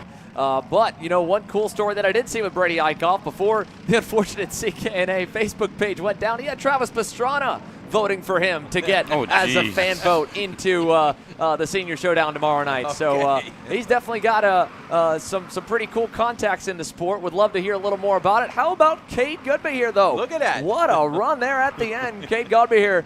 I don't know if that's the right way to pronounce it, but from Bakersfield, California, to the top. Cameron Reed to second. Josh Conker, the Canadian, to third. So you got California to New Orleans, Louisiana. Wow, to this is Canada. right. They're in third, to Texas in fourth, and Charlotte, North Carolina. Caleb G. They're into the fifth spot at the end of just the first half, right? Just the first Still group. got another half. We've still got plenty more to go. There's a look at another one of the JMF Racing factory carts getting ready to go. Before they go on to the racetrack, though, let's take one last quick look at the first group results. The benchmark, Kate Gobby here, 1:19.901, the quick time over the Racing Cajun, Cameron Reed, Conker, Chambers, and Gaffera, your top five. And again, we know, well, there's going to be a lot more heavy hitters still to go in group number 2. All randomized groups right now, they're going to get split based off how they go in this session. And you can see from our low shot, well, it just seems like it never ends. Another driver, another cart, another driver, another cart, and a packed house on the grid to match the packed house in the paddock here. Once again, a final run to dial their carts in, to check over the motors, hopefully punch their ticket to a good group and a good starting spot off the grid for qualifying that keeps them out of traffic that's slow, and maybe around traffic that's only a tiny bit slower than them, but they can get that draft off of and close in by the end of lap number 3. That'll be the money lap we imagine here, and it was similar to what we saw in the morning group. So the time's still waiting to go, and a big kudos while we've got this gap in the action here again to the CKNA officials, the hardworking crew, for keeping us on time all day long. Here's a look at what is in store for the rest of the night tonight at the bottom of your screen. Of course, we already went through our warm-up sessions. We are about halfway through our happy hour round here before we get to, well, a little more than halfway, I should say. Only 20 minutes away from qualifying. This is the last group that will roll from this rotation. There'll be a nice 8 to 10 minute gap. Make sure we can catch up on time, give the officials time to go and get some water, and make sure they're ready for the night show, because it's straight on from there, qualifying, and then into the opening round of heat races for the night classes tonight. Now, again, heat number 1, as you can see, is exclusive to KC Premium members. Everything that's exclusive to the Premium members to watch live, you can, if you do not want to subscribe or can't, you can watch the replays for free next week. But, of course, we appreciate the support. We've had a lot of you already sign up and join. And, again, if that's you're just following the free coverage to check in, well, it'll be back again first thing in the morning tomorrow. And the difference tomorrow, a little bit longer day for us, because after that third heat race, around the same time slot more or less from heat 1 today, well, we've got the All-Star special events Saturday night, and we're making those free to view to help bring all kinds of eyes to the sport. So a Saturday night gunslinger show with the Briggs out-of-the-box challenge that'll kick off with the build to set the starting lineup in the afternoon. But beyond that, well, then they've got a quick practice session and straight into the race with a 10-minute changeover period to make any last-second adjustments on the grid in front of our cameras, in front of everyone next door to all your competitors. So you better make sure you're good at hiding your gears and not letting them see what you're pulling out of your toolbox. But nonetheless, that and, of course, the senior showdown afterwards, it's just going to be such a blast, such a good time. You know, I know all of us here are so excited to get to watch it. The social media anticipation has been fantastic. The reception's been great. This whole event's had nothing but positivity over the years, and that's why the numbers are where they are. But, you know, this year, stepping things up, both in total entry count on our end, trying to bring you guys an even better TV product than a year ago with an extra camera angle, some improved graphics, a little improvement on the quality, and well, you know, I've got to step up to Dave Mack and Tony the Toe. But no, in all seriousness, we've got such an awesome crew around us, an awesome crew putting on the show from the officiating side, and some superstar drivers, although they are still on cold tires. And you saw a little bobble right there from this opening pack of the senior light drivers. They're going to get their first lap timed on the board, and, well, you're going to see that leaderboard right now that's currently ranked just randomly, in this case by cart number. It's going to shuffle a lot because they're all going to hit the loop right at the same time. Check it out. Jordan Pry will be the first one across the line. Yeah, so I'm looking at it. I see the wind picking up a little bit, and I'm wondering if trying to get into the heads of the crew chiefs here of these top drivers. Did the last time, or these carts going out right now in the happy hour, are they geared up for time trials, or are they not having? They're testing the waters right now, and they're going to change their setup a little bit when we get to 550 tonight, that they're going out for their ROV time trial. So it's going to be, I think for the crew chiefs, they really got to think about what's going to happen here? I mean, will the conditions change a little bit between now and when they start their qualifying for this light class? Since they're the last class out to qualify, we're talking it's at 7:05 at night. It starts to get dark at that point. The sun's definitely set. So I don't know if, like I said, did their crew chief send them out in this happy hour with that setup, and maybe some of their times aren't the greatest, but they'll get better when they get, because where it's going to count is in the RLV. Well, and I think even more than setup is track position and finding a dancing partner that you work well with. Well, Here you got a couple of Texans working together out of Houston. Kelvin Zing on the MGM, sporting the Alan Rudolph Racing Academy graphics, and Aiden Rudolph, son of Alan, who of course owns the Speed Sports Racing Park down there. He's driving for CRG Nordam, so they're not officially teammates, but they know each other pretty well, and they decided to go out on their own piece of real estate to the top of the boards here. We'll refresh that leaderboard on the side so you can see, because it changed a whole lot in just a couple of seconds. But now the quick time at a 1:20 flat, 0.09. Christopher McKeithen there on the 19. And then, of course, on right behind him, I believe probably in lockstep in a pack, James Overbeck there third out of 1:20.205. But that was still, again, they're just getting going. It's early, but with how big the racetrack is, how long it takes you to get around it, at the same point, you can't really say it's just early because you only really get 5, maybe 6 full-speed laps, and that's why you're seeing them be frantic and sometimes go 3 wide and 2 wide down the front straightaway. Eli Fox there leading that group. Owen Lloyd you can see in the middle of it, and Will Lawler taking an off-track excursion there on the outside of turn number 1. Yeah, but Xander, I'll tell you this. Right now, in this happy hour, they can team up like that. They can get really close. They can push each other, and it's going to give them a good grid starting position, but it's not going to be able to do the same thing in time trials because they cannot make contact, and they got to watch how close they get in time trials, that if they do make contact, they're going to lose that fast lap. So for here where the teams are working, pushing each other, getting a good lap time, it's only going to give them a good grid spot. It is not going to give them maybe their time that they can sit on the pole or up top. I'm going to say top 10. It just depends because they cannot do this once the RLV time trials start.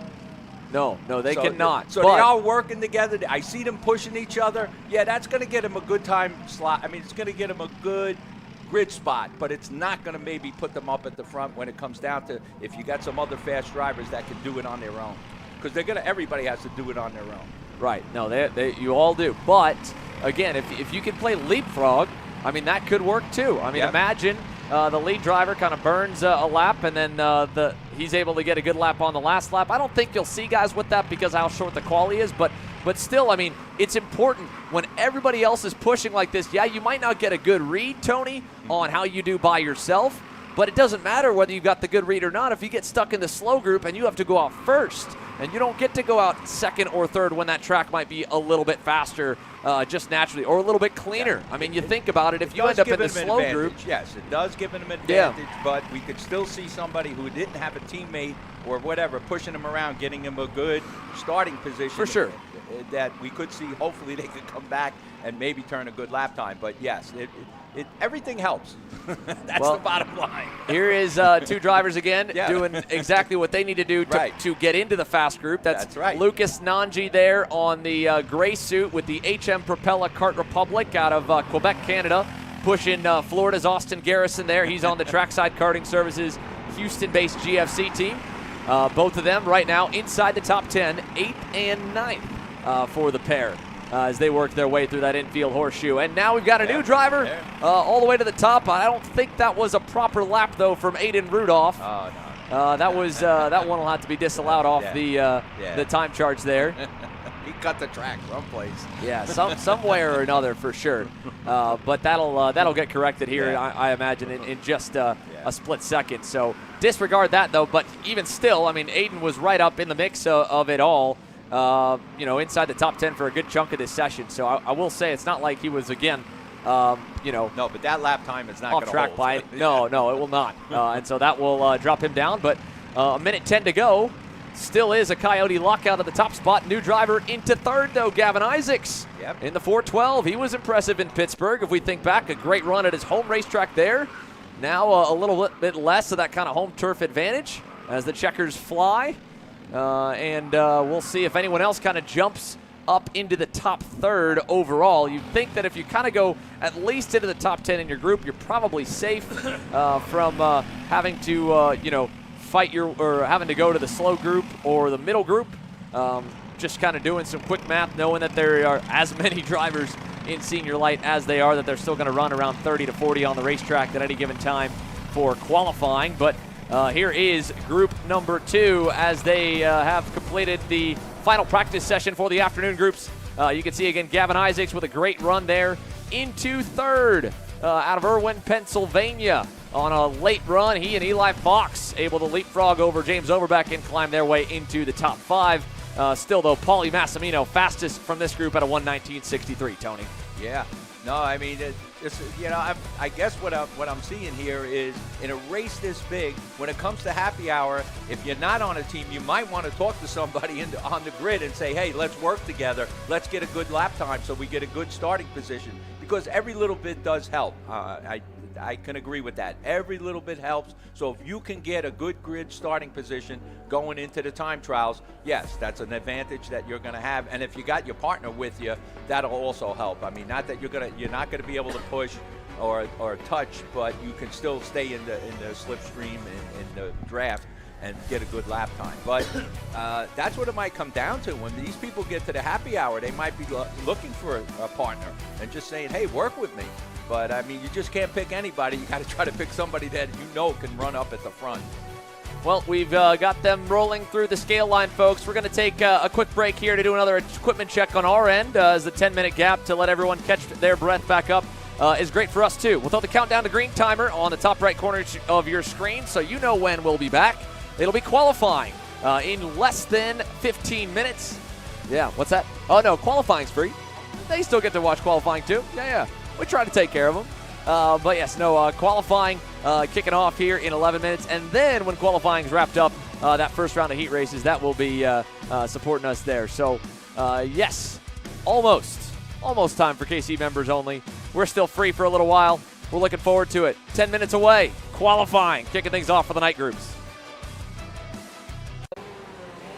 Brandon, why are there all these right, charges stop. for just over $200? I'm tired of all this branding business, okay? Branding this, branding that. Why are there all these expenses on AKR over $200? We know, okay? Take a walk with me.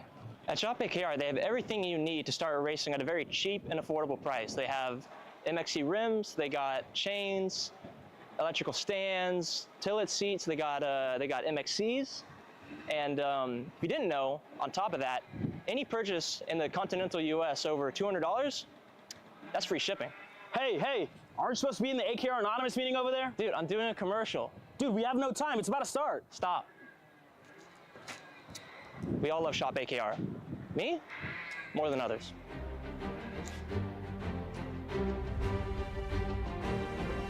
What do I get at Shop AKR? MXC rims. Are you ready to get behind the wheel? From Formula One to NASCAR and IndyCar, all the pros start here.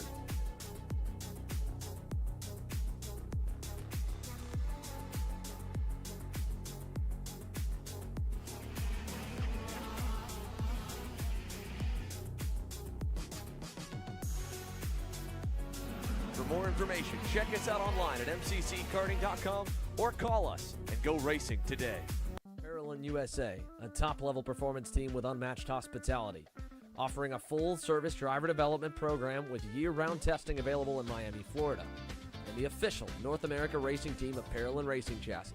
Chassis and parts available at ParolinUSA.com.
Welcome back.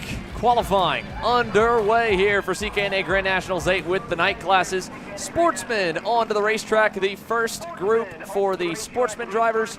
And here's a look at them all spread out. And they did a great job here for this first run, Tony, really giving some nice gaps for the young superstars. Still just starting their first laps in time qualifying because they get that full track out lap. It's really 4 complete laps on the tires and everything.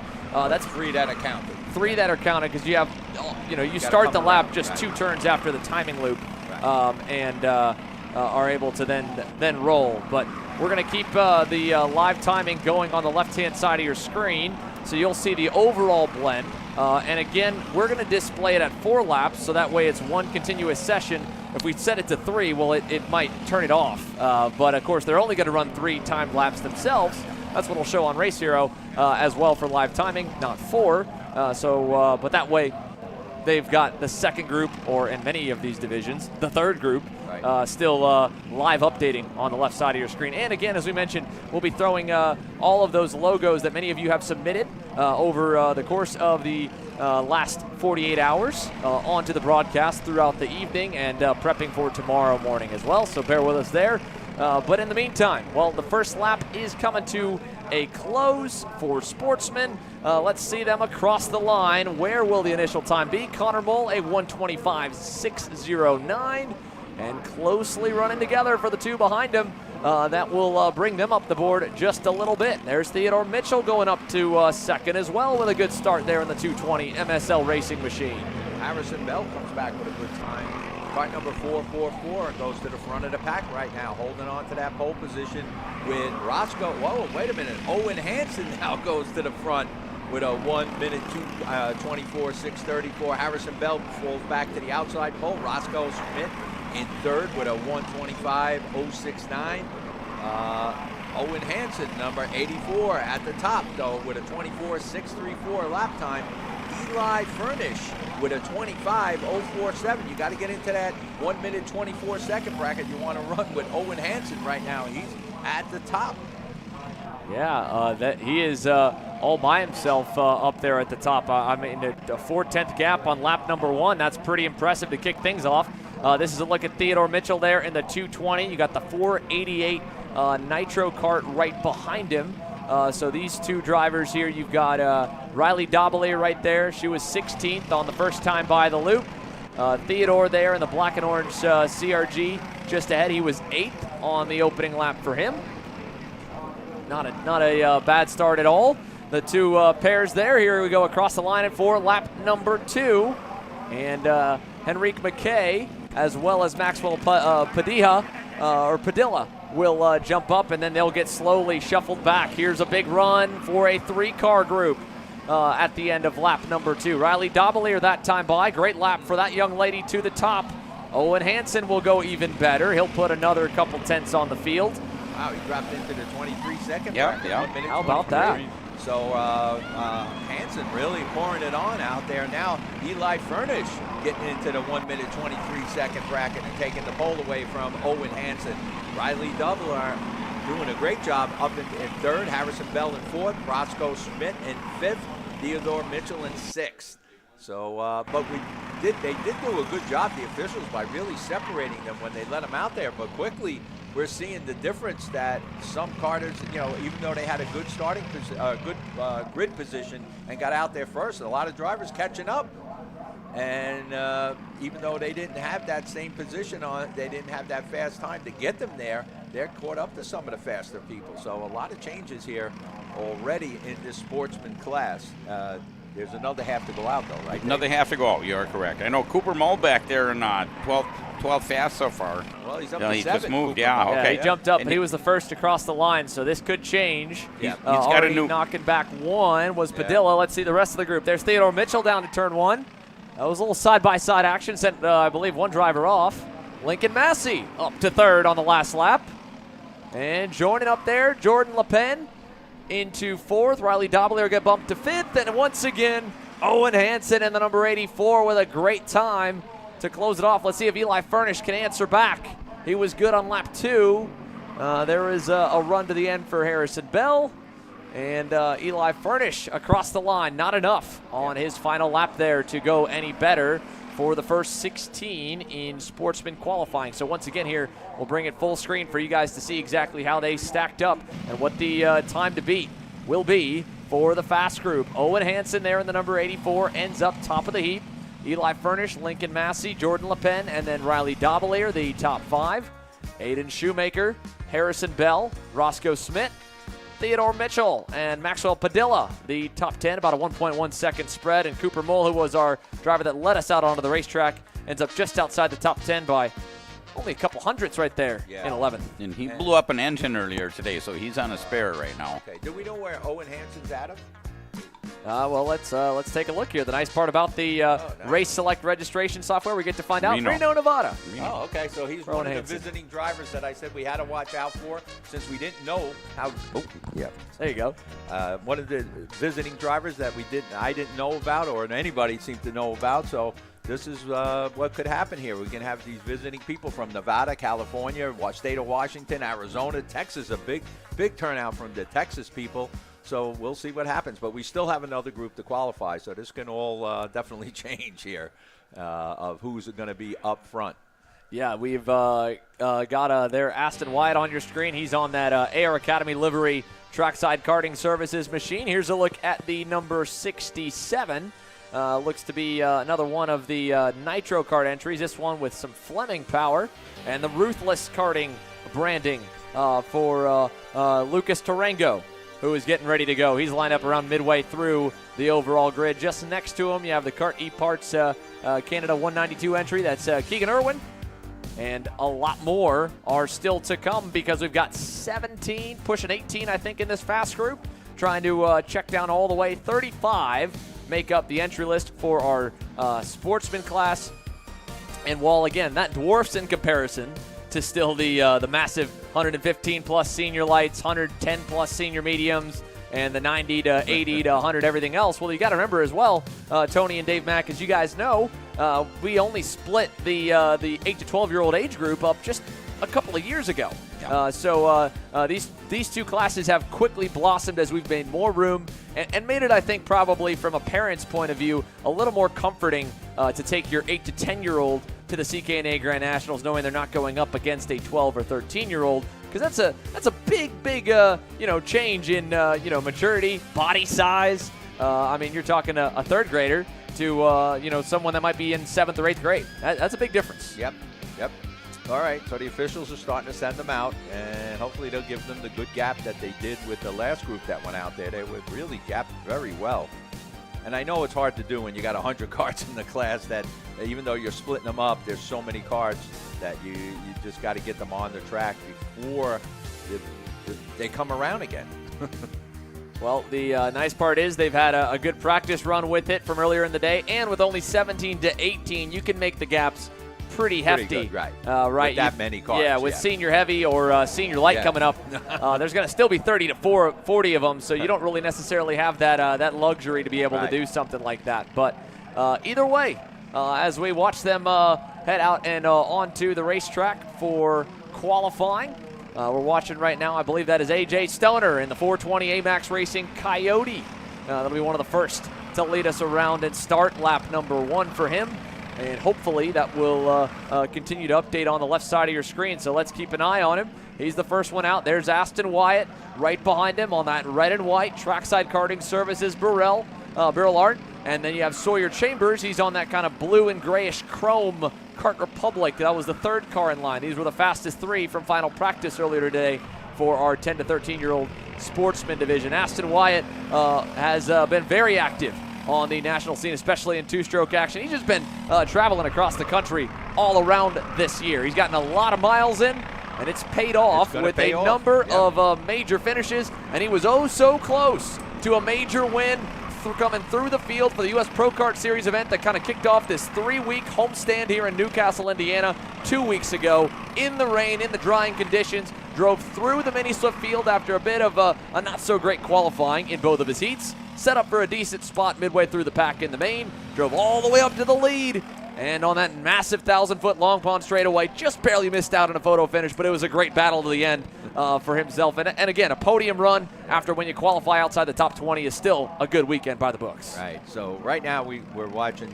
Owen Hansen is the person to beat with a minute 23:436. So 23:436 is the time to beat, and I'm sure it will fall soon as we get some times on this second group of Sportsman drivers.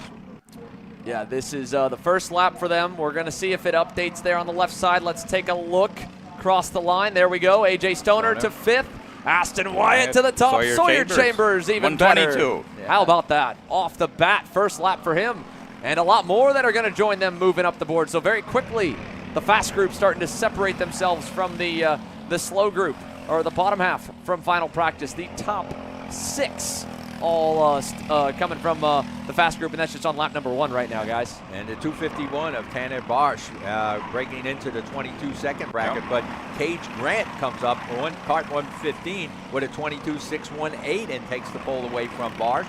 Sawyer Chambers right there in 3rd. Laney Thinpeg with a Thigpen. Thinpen. That's it, Thinpen. Thigpen. Thank you. Yeah, there you go. You got it. 23:37 in that 4th slot. Aston Wyatt in 5th. Holden Myers in 6th.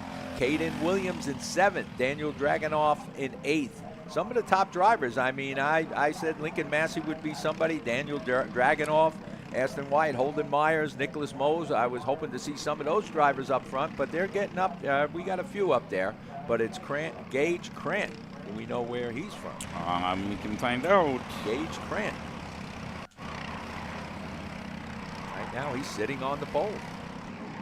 Phoenix, Arizona. Yes. So again, I said that we might have these visiting drivers, and they can change the whole look here. Dragunov leaping up. Yeah. Chambers, though, goes to the front. Sawyer Chambers with 21, by the way. That was massive. 796. Man, what a run that was by the number 245 of Sawyer Chambers. Let's check in here with this driver working their way through turn number 4. I believe that might be the the 218 maybe of Williams. I don't know. 245 potentially.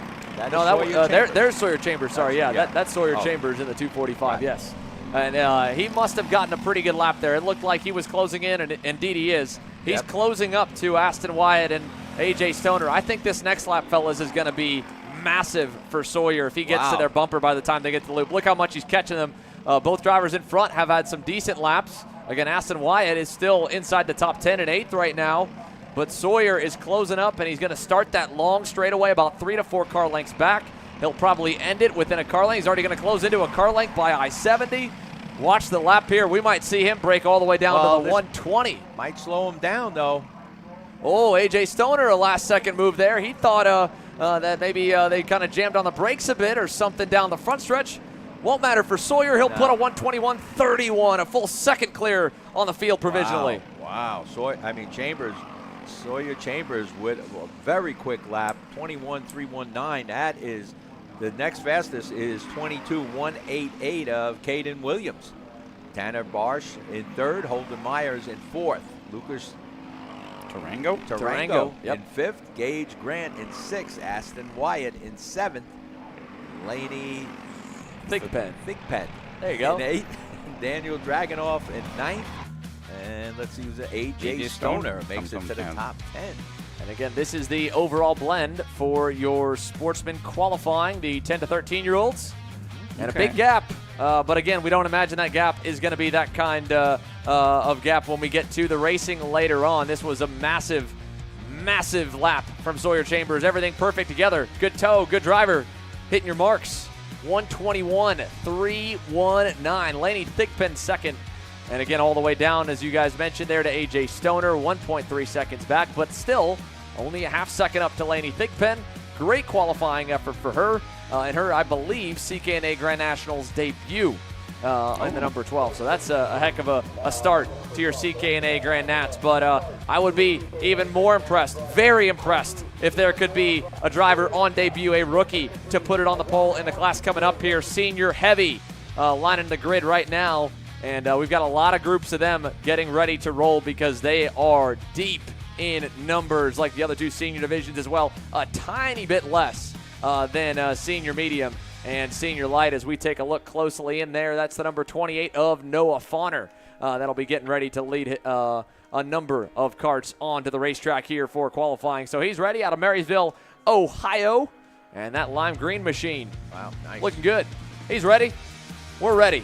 Sunset working its way further and further down. The lights are almost on. We're going night racing later tonight for the heats. We've still got a sunset hour qualifying. Senior Heavy, presented by Coyote, coming your way next.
Drivers being released from the grid. First of the three groups for Senior Heavy. There's eKarting News' own David Cole rolling off amongst many here. The first few drivers released onto the racetrack. So these are the first, the last, I guess the first drivers to miss the cut to go to Group 2. So this is, you know, Group 1, the bottom third from final practice just moments ago. And we've got still a good racetrack, and maybe, I mean, granted, you know, engines, typically air-cooled engines like this, you know, they run a little bit better when the air is sometimes a little bit cooler. But when the track really starts to lose that sunlight and the temps drop at a certain point, it gets a little more slippery than it does grippy, right? Like, you know, I almost look at it as kind of a bell curve, I guess, yep. Tony and Dave Mack, right? Like, you want the track to have some, oh, we got problems right off the bat. No. That's the 36 Coyote that's off, and I imagine our camera was panning down. There it is. That's the always a bad penalty. one. Tire coming off for the Coyote entry. That was the left front tire that came off for that driver. Let's see who we've got. That's the 36 of Raider Santos. Okay. So Santos out from the AMAX Racing Team camp out of Zionsville, Indiana. Wow. Well, that might be his penalty. It's bad enough that he's going to have to start in the back. So yeah, I don't know if he can really do much more, right? Yeah. Yeah. You know, so the officials won't be happy he lost the wheel, but he definitely pays the price that he can't even get one lap in. Give him a starting position. Yeah, no, not ideal at all, for sure. Somebody's slowing down. Is Yeah, it? Owen? I thought it was. I'm not sure what's going on here. This guy just. That's one of the Marinello entries, number 21, headed for pit lane. Yeah, something came off. It was dragging. See him? Yeah, it looks like the right rear bumper, potentially. Maybe. Either way, we are still just only half a lap in to the first lap I think we kind of at lost two speed. drivers already.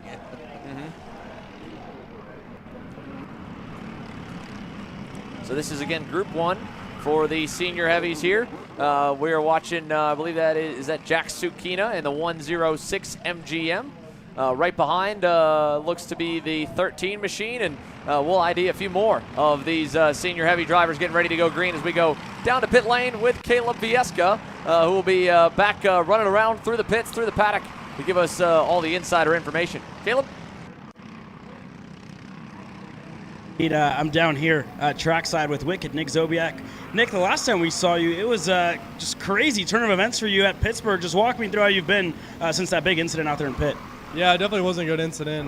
Glad to be back here at a national event and on all four wheels, which is great, not in a wall in turn 1 in Pittsburgh. But yeah, we've been running really good. Very happy with my VLR. We've been doing good all day, been pushing the fast guys, and just happy to be up there. And I know you've had a lot of intel as well from the morning sessions. How are you feeling coming into the afternoon? Obviously, the track's been changing as the days progressed. Yeah, I feel pretty good. I'm kind of glad we had the session split up, got medium in the morning, and can kind of see what the track's going to do for qualifying now, but the night's going to be a little different. Well, there you go. It's happened from Wicked Nick. Look out for him to go to the top in qualifying later on today. Thank you, Caleb. Wicked Nick Sobiek, one of the CKNA divisional champions on the VLR, looking for hopefully some good results this weekend. And the first lap's just kind of coming in right now. Ryan Spirowski setting the initial benchmark at the end of lap number 1, a 1:22.647. Top of the boards for Ryan over Tyler Dolak, Kyle Lomar, David Cole, Katie McDaniel, the initial top 5, but Dolak and Spirowski pretty quick right off the rip. Here's a look at, is that another one of the Marinellos potentially? Maybe the 13 coming across the line. David Cole there in the number 4. Here's Jack Sukina in the 106. Already touched on the 28 of Noah Fauner at the line. Any other big shifts? Not too much for any one of these drivers here as they hit the loop. Who's David Cole driving? He's driving for LSR Motorsports on the CRG. CRG. Yep.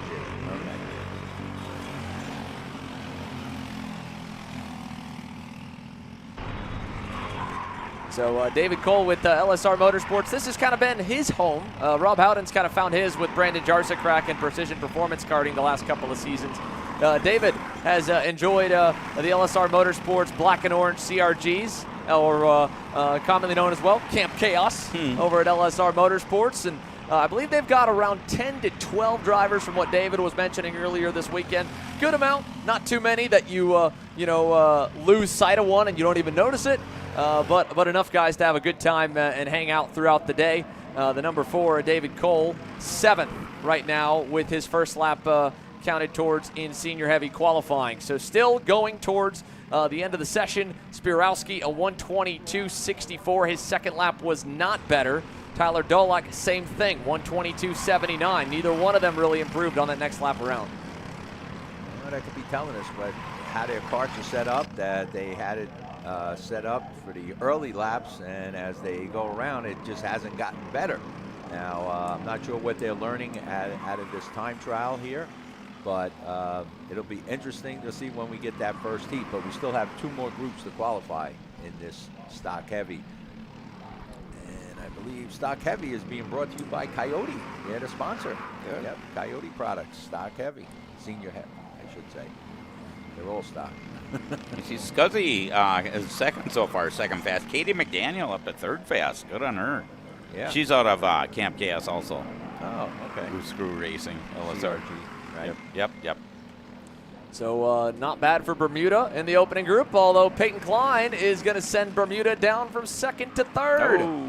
So down goes Scuzzy. Jason North, he'll drop 1 spot. Good lap for the 935 of Peyton Klein. It'll be a 1:22.556. That'll put him just a 10th up on Spirowski here at the end of the session. So again, opening couple of laps in for the senior heavy drivers as we take a look at them here from qualifying. 900s up for Peyton Klein over Ryan Spirowski. Jason Scuzzy right there, P3, 10th and a quarter back. Katie McDaniel improves a little bit at the end to 4th in the number 99. 10th and a half back, Tyler Dolak. 2.5 back, Landon Byerman. Anthony Belgiavine, Riley Stasny, Kyle Lomar, Noah Fauner, who we saw there moments earlier on the TB kart. 6.5 tenths back there in 10th. He just barely nipped ahead of David Cole by 8 thousandths. The two of them at 123.24. So really, really close, kind of from maybe 6th or 7th on back by a couple tenths to separate about 10 cars. And up front as well. I mean, you can see it. Only a couple of tenths there, 2 to 3 tenths there for your top 5, top 6 in the first group, which is a total of 22 that have run so far. There's still a lot more that will obviously head out, but they'll all be around that size. And a bummer for sure for the number 36 AMAX Racing Coyote of Raider Santos. He goes off on the kart recovery vehicle. They still got a little more to recover. We're going to go down to pit lane here for more pre-race or pre-qualifying, this time with MGM's Owen Lloyd. Thank you there, Xander. And indeed, Owen Lloyd, you're one of the only drivers doing the triple here this weekend, light, medium, and heavy. You, I think, out of all the other drivers, you have the most intel. Talk to me about how the racetrack's kind of reacting right now in the later stages of the day. Yeah, the track's trying to get a little greasy, so sliding a little bit and hoping to put on a good qualifying lap for heavy and see what comes up for light qualifying. Well, how are you feeling? I guess physically, you holding up all right? I know you do this quite often. Yeah, physically feeling good, used to it, and just trying to put forth some speed. That's all looking for. Well, there you guys have it. Look out for the kid from Georgia to go fast here in qualifying. Back to you guys. Yeah, the South Georgia Karting MGM driver's definitely getting his laps in and his money's worth for the 4 days here for the CKNA Grand Nationals 8. He's been a factor in all 3 divisions at any given major weekend over the last couple of years here, definitely. Tony. Owen Lloyd is, we're calling him the Iron Man. He has been running 3 classes. I don't know how he does it, and he does well in the 3 classes. So he's always somebody that we know could be up front and somebody to reckon with. And a lot of times he doesn't have too much help out there. I mean, he's part of the MGM drivers, but it's just it's not like a regular team. So he's out there sometimes by himself, but does very well. And the Lloyd family did recently open their new kart shop down in Waycross, Georgia. So Owen? Yep. Well, the family, yeah. Yeah. Yep. Okay. And the older brothers, the twins, I think they've got a lawnmower shop in town somewhere. Well, group number 2 has been released now, so the next contingent of senior heavy drivers of the 72 that make up the entry list here this weekend have been sent onto the racetrack. So the time to beat, a 1:22.55 by the 9:35 entry of Peyton Klein. And Ryan Spirowski not far back, only 900ths away as well. Here's a look at the first couple released from group number 2. Again, these were the last couple of drivers that didn't make the cut to go to the fast group, the final group. So this puts them probably more or less around the mid-20s if we had 22, 23 in the group. So you're thinking maybe 24th, 23rd, 25th, and happy hour for these ones coming down the front straightaway right now. Kicking things off with the number 19 of Matt Lyda, Ben Lyda right behind him there. The Lyda brothers right next to each other through turns 1, 2, and 3. They just have to be careful that they do not touch. Yeah. But they can use this. I mean, the Lyda brothers could kind of team up here and try to improve their time as long as they don't make contact. Nathan Heath is the next one, I believe, behind them. Then Mikey Bolin.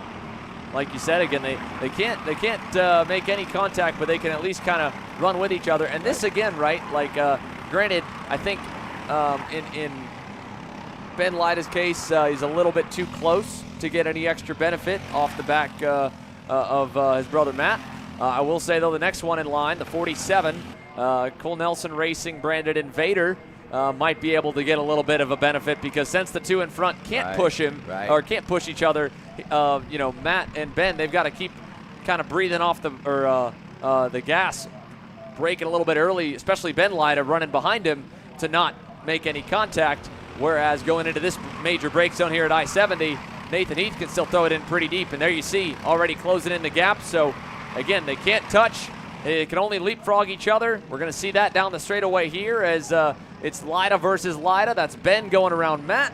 But a big lap, I would imagine, there for Nathan Heath, and indeed it was, to the top 10 for him, but a much bigger one for Mikey Bolin, and even better for Logan Stevens all the way to the top there in the 53. And there is, as well, the number 5, Mach 1 entry of Nicholas Kiefer jumping up into the top 15. Wow. So Logan Stevens now sitting on the pole. Mickey Bolin right there behind him. Peyton Klein in third. Dalton Watson in fourth. Joey Newzell in fifth. Ryan Sporowski in sixth. Jason Scuzzy North dropping back to seventh. Katie McDaniel in eighth. Clay Settles in ninth. And Tyler Dolak in the top 10. But we still have a lap or two to go here. Yeah, a lot of time left. There's a look at the 53 of Logan Stevens. He's going to have to make a pass right here in the green corner on this lap. Unfortunately, caught traffic a little bit too early, so not sure if that could hurt him at all. But it looks to be still a pretty good run for the all-black number 53. Here comes Clay Settles, the next up there in that white and blue top card. He'll have to go also. He goes. Yeah, right there in the shark fin, but hurt both himself and the 05 machine. Unfortunately, I don't think either one's going to get a good lap. Let's see if the 53 does. Can Logan Stevens, even with the pass, stay on top of this group? He's tucking down low, trying to get out of the air. White flag this time, 1 to go, 2 complete. And I think Clay Settles, if Logan is still really fast or as fast as we've seen so far, Clay might be in a fantastic position trailing off of the Rushville, Indiana native. Yeah, but Logan Stevens breaks into the 21-second bracket with a 1 minute 21.64. Clay Settles has a 1 minute 22.157. Mickey Bolin in third, Nicholas Kiefer in fourth, Peyton Klein in fifth, Dalton Watson in sixth. So far, Logan Stevens holding on, that cart number 53. He did not turn a faster time. He did have to pass that other driver, and that probably cost him a little bit. Maybe this lap he will better his time, but he's already got a really pretty good time here. And we'll see how much better he can get now that he's out there on his own. Here comes the first four now. They have all closed on in. Mikey Bolin there at the end in the white helmet. Again, nothing they can do besides make passes on each other solely off the slipstream effect at the end of the straightaway. I don't know if any of them are going to end up with a good lap. They might have maybe I should take that back. I think they'll have a decent lap or a good lap. Won't be a great lap. Won't be a Superman toe lap. What a cool angle right there with the sun beginning to really work its way down. Sunset hour for sure across the line. Checkers in the air. They're all going to fan out to try and get that last couple hundredths at the line, a couple extra feet. See if it pays off. It will for Mikey Bolin. Yeah, Bolin pulls left to third. Clay Settles goes into second, but Logan Stevens holds on to that pole.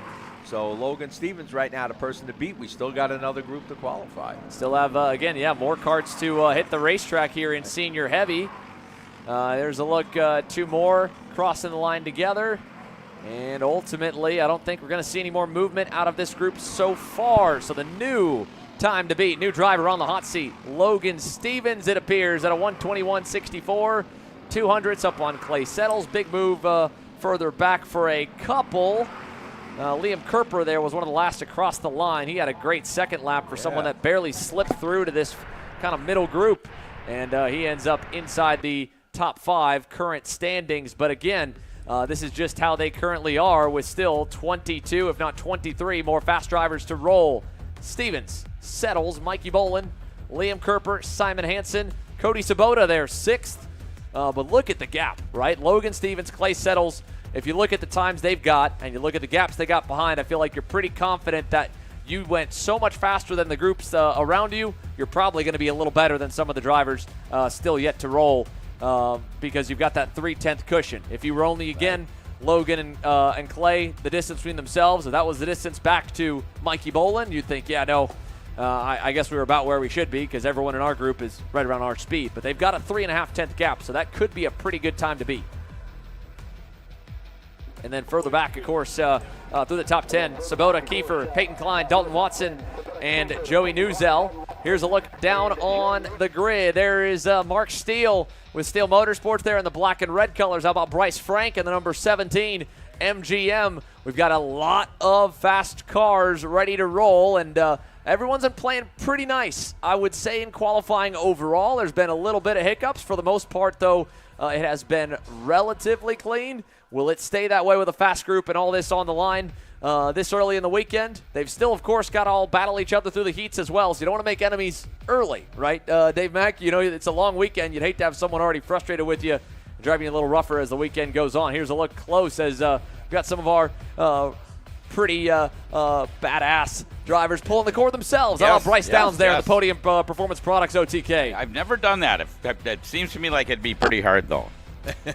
It's not as hard as you think. You got to reach across. Well, you see, I mean, it was so funny where, Briggs 206, right? The package really kind of caught fire first in Canada before we were really able to kind of capitalize on it. At that time, we still had the Gold Cup with heavy, more of a focus on the animal classes. Right. Those obviously are still what you can build your 206 into. Yeah. But Canada at the time was all Rotax, and they had Hondas beforehand as the 4-stroke option. Rotax was the predominant 2-stroke option. And, they were used to the Hondas with the pull cords. More than anything else, I think they were used to the Rotaxes having the electric push-start buttons to turn the motors on. I had a So when all these Rotax drivers graduated over to Briggs 206 because it was the new thing, it was the new motor, phasing out the old Honda, the Rotax had been around for a while. Well, they were used to not having someone next to them to start the motor. And so if you look back on some of those original videos when the 206 really got some momentum in Canada, and you had all these guys with, the same kind of 2-stroke, almost factory-level effort looking, the nice painted helmet, the suit, the everything else that many of our American 4-stroke teams have absolutely stepped up to with the CIK bodywork. They're all ripping the cord by themselves. No one's got a helper. It's almost like the cool thing to do, right? I mean, we think about it. I think it's a little bit less than like 4-stroke racing because it's kind of this, it has a bit of a meeting of the different cultures as we take this awesome shot here of the sunset at Newcastle, Indiana. But, you have a lot more of, I would say, more of a presence just because of the close proximity with the same style of motors in dirt racing. But when you go all the way far removed to the 2-stroke motors and more of that European model, you're not cool if you have a jean and jacket combination. You're not cool if you have a black helmet, right? You're only cool if you have a nice-looking suit and a proper sticker kit, nice and clean, and an Arai helmet, not a Bell. Or at least it was that way for a while. The Bell helmets have definitely kind of matched that with some of their other models. And then you go on the other end, and if you go to the oval tracks, especially we've started streaming more and more of these Maxxis dirt kart races, you're not the cool guy if you got a suit on. You're not the cool guy if you got a painted helmet on. You're the cool guy if you got the jean and the jacket and the black helmet and the Bell helmet, not the Arai European helmet. So it's so funny, but oh no, this is not. Bryce Frank, problems in qualifying, coming to the green flag. The number 17 MGM just had a massive failure, and he knew it the moment he exited the I-70 hairpin. Oh, tough break. Heartbreak. Frank. Yeah. What a bummer right there, and you can see he hasn't even bothered getting up and out of the go-kart. There he is. He'll slowly take off his neck brace, and he's competing in both senior medium and senior heavy this weekend, but based on how practice was going, he looked a lot stronger in his senior heavy machine. Top 10 almost every single session. Now his work is going to be way cut out for him in the heat races, having to start dead last here for heat number 1 later tonight. But with the first laps underway, let's follow around Mark Steele. He knows this place pretty well. He was right in that 4-car group battle into the end last year. And he was doing the Briggs, he got down low. Tuck, Briggs Tuck they call it, Briggs Tuck, he was doing that Briggs. He's trying everything to get a good lap time here. And he was doing the Briggs Tuck. You might keep an eye, you might see him do it again when he comes to I'm sure we will. We got a long There we go. There we go. Yeah, did he? Absolutely. He might even do it on this little short shoot here. Yeah, I was going to say. Depends how much energy they want to expend, right? I don't think he's going to do it on lap 1, but if he's feeling the flow, if he's feeling good on lap 3, yeah. This one's easy because you got so much time to do it. But to do it on some of those short shoots where it's probably even harder of an argument to say it makes a difference, maybe not, unless you feel like you're really on a good lap. So, that opening lap was really good, though, for one driver in particular, Owen Lloyd and Mo Elmer Edmondson. Both of them off the bat into the top 5, top 10. Sean Meyer's going to jump up there. Randall Potter will go there as well, all the way up and into 4th for the 220 here. Eric Fagan now gets up in there at the top 10, 7th position. Keep an eye on Sean Myers. He's been running really good today. And he might come up to the way up to the front right now, but he's still in a good position. Here's a look at Owen Lloyd there in the 119. Was one of the first ones to cross the line. That's currently ranked inside the top 10. Again, last year's Grand Nats champion, Chris Carroll. Solid opening lap for him. Puts him 10th in the number 12 BJR PPK Coyote. Still a half second off the pace, though. Logan Stevens is 3rd lap holding. But they're closing in. Mo got to within a 10th and a half, and that was just his first lap at speed. Let's see what everyone's second laps look. We're going to see the first of them hit the line this time. And Owen Lloyd, I think he might be on a really good setup lap for lap 3 because he's closing into Mark Steele. He's just a little bit too far back right now to, I think, get the draft. But if he continues to be that tiny bit faster naturally, he's going to have a massive tow at the end of the next lap. This one might have even still been good enough. He did. It's good enough to put him up on the pole position right now. There it is. Owen Lloyd, definitely a favorite in this heavy class, and he goes up and takes the pole with a 121.38. Now Randall Potter in the number 220 turns a 121.277 and puts him on the pole. Lloyd drops, and look at Chris Carroll coming up from the 10th slot, getting up into third slot. Eric Fagan also moving up to fourth. Logan Stevens in fifth, Nick Sobiak in sixth, but Randall Potter, kart number 220 right now, is the person to beat with the number 119 of Owen Lloyd outside pole. Chris Carroll, the champ from the Grand National champion from last year, right there in third. Eric Fagan, always winning many of the CKNA races in that fourth spot. Check this out, fellas, here. I don't know if Owen Lloyd's going to end up getting held up at all, but I think he's got a great lap closing into Mark Steele. Yeah. We know Mark's aerodynamic down the straightaways. He's been showing it here this whole session. They'll be some of the first fast drivers to hit the loop. Randall Potter, 121.277. First driver to come around is going to be just a little bit up the road from them, about 2 away from the fast group. 72 total drivers on the entry list here in senior heavy. Who's going to score the Cole Award? The number 6 across the line there, Brady Atwood. Not going to do too much. He'll end up outside the top 15. Lloyd does it. Wow. Lloyd to the top, but it's not over yet, fellas. A lot of fast drivers still to cross. Yep. And a big lap out of Jake Havelo. He'll jump from the outside the top 20 to 4th. Still going. Still more. Here comes Randall a couple Potter Coyotes. doesn't do it. No. Nothing from Randall. Chris Carroll still hasn't gotten to the line. Look at him. He's closing in on an MGM. Is it going to be enough? Fagan did it. He moved up to third. He got by. He put Chris Carroll back. I guess, fourth. Yeah. And Havelo ends up in fifth. But what a drive by Havelo. He was way back in the pack, and all of a sudden, bang, got up into the top 5. He actually got into fourth, but then Chris Carroll and Eric Fagan pushed him back. Randall Potter, who has been fast right now on the outside pole, but none other than the 119 of Owen Lloyd. You know how that goes, Way Dave. across Georgia. Look at that guy go. There you go here as they roll on into the scales. A good lap at the end from a couple of the drivers that were involved in that lead pack last year. They're back again to do battle. Chris Carroll, Eric Fagan in the top 5 from qualifying. Owen Lloyd, though, the young buck, taking it to some of the veterans that'll be surrounding him in the heat races to roll later on this evening and into the weekend. 2/10 clear for the MGM driver in the South Georgia karting entry, and he still has another shot to go to the pole, maybe make it 2 for 3 shots at it with the senior light division on deck. Of course, Randall Potter, best of the rest there, and then on down to Sean Meyer in 10th. But I know that we're even closer than really these times show because we saw a couple drivers get a little lucky at the way they caught traffic, some a bit unlucky in how they caught some traffic. That means we're in for a show later tonight under the lights. Yeah, Owen Lloyd, a 2-time national champion, and he's the Divisional South champion this year in 2024. So no surprise that he's sitting up there at the front defending that championship and looking to go home with a Grand National championship. But there's a lot of in the top 10, a lot of drivers that are capable of taking that position away from him. So we're going to see some really tight racing here. Well, we have more tight racing still to be gridded. Here's a look down at the Legends division getting ready to roll for qualifying as we race into the evening here from Newcastle, Indiana. And how about a legend of our industry and our sport right there on camera, Rob Howden and his BJR PPK Coyote is ready for action. The number 37, amongst many others in the Legends class, are ready to qualify. When we return, you're watching Kart Chasers coverage of the CKNA Grand Nationals from Newcastle.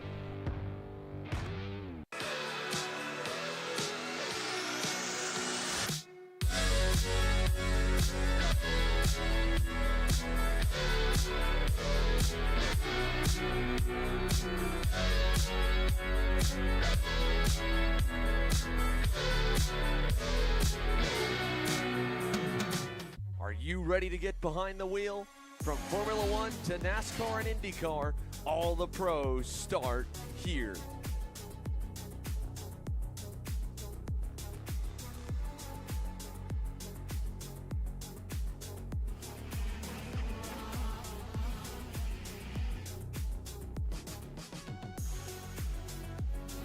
more information, check us out online at mcckarting.com or call us and go racing today. This is Henry. Henry feels sad. Henry feels sad because it's time for his next big race and his go-kart is in bits. Henry doesn't know that Acceleration Kart Racing is the United States' #1 shop for all of your karting equipment needs. Henry also doesn't know that Acceleration Kart Racing can deliver anything from tires to race suits and even wheels directly to your front door or to the racetrack itself, quickly and efficiently, with tech support available 6 days a week. Poor Henry doesn't even know that Acceleration Kart Racing offers free shipping to mainland USA on selected product if you spend $200 or more. Do yourself a favor. Go to accelerationkarting.com and make sure that you are never left stuck on the pre-grid with Henry. Be smart and don't be like Henry.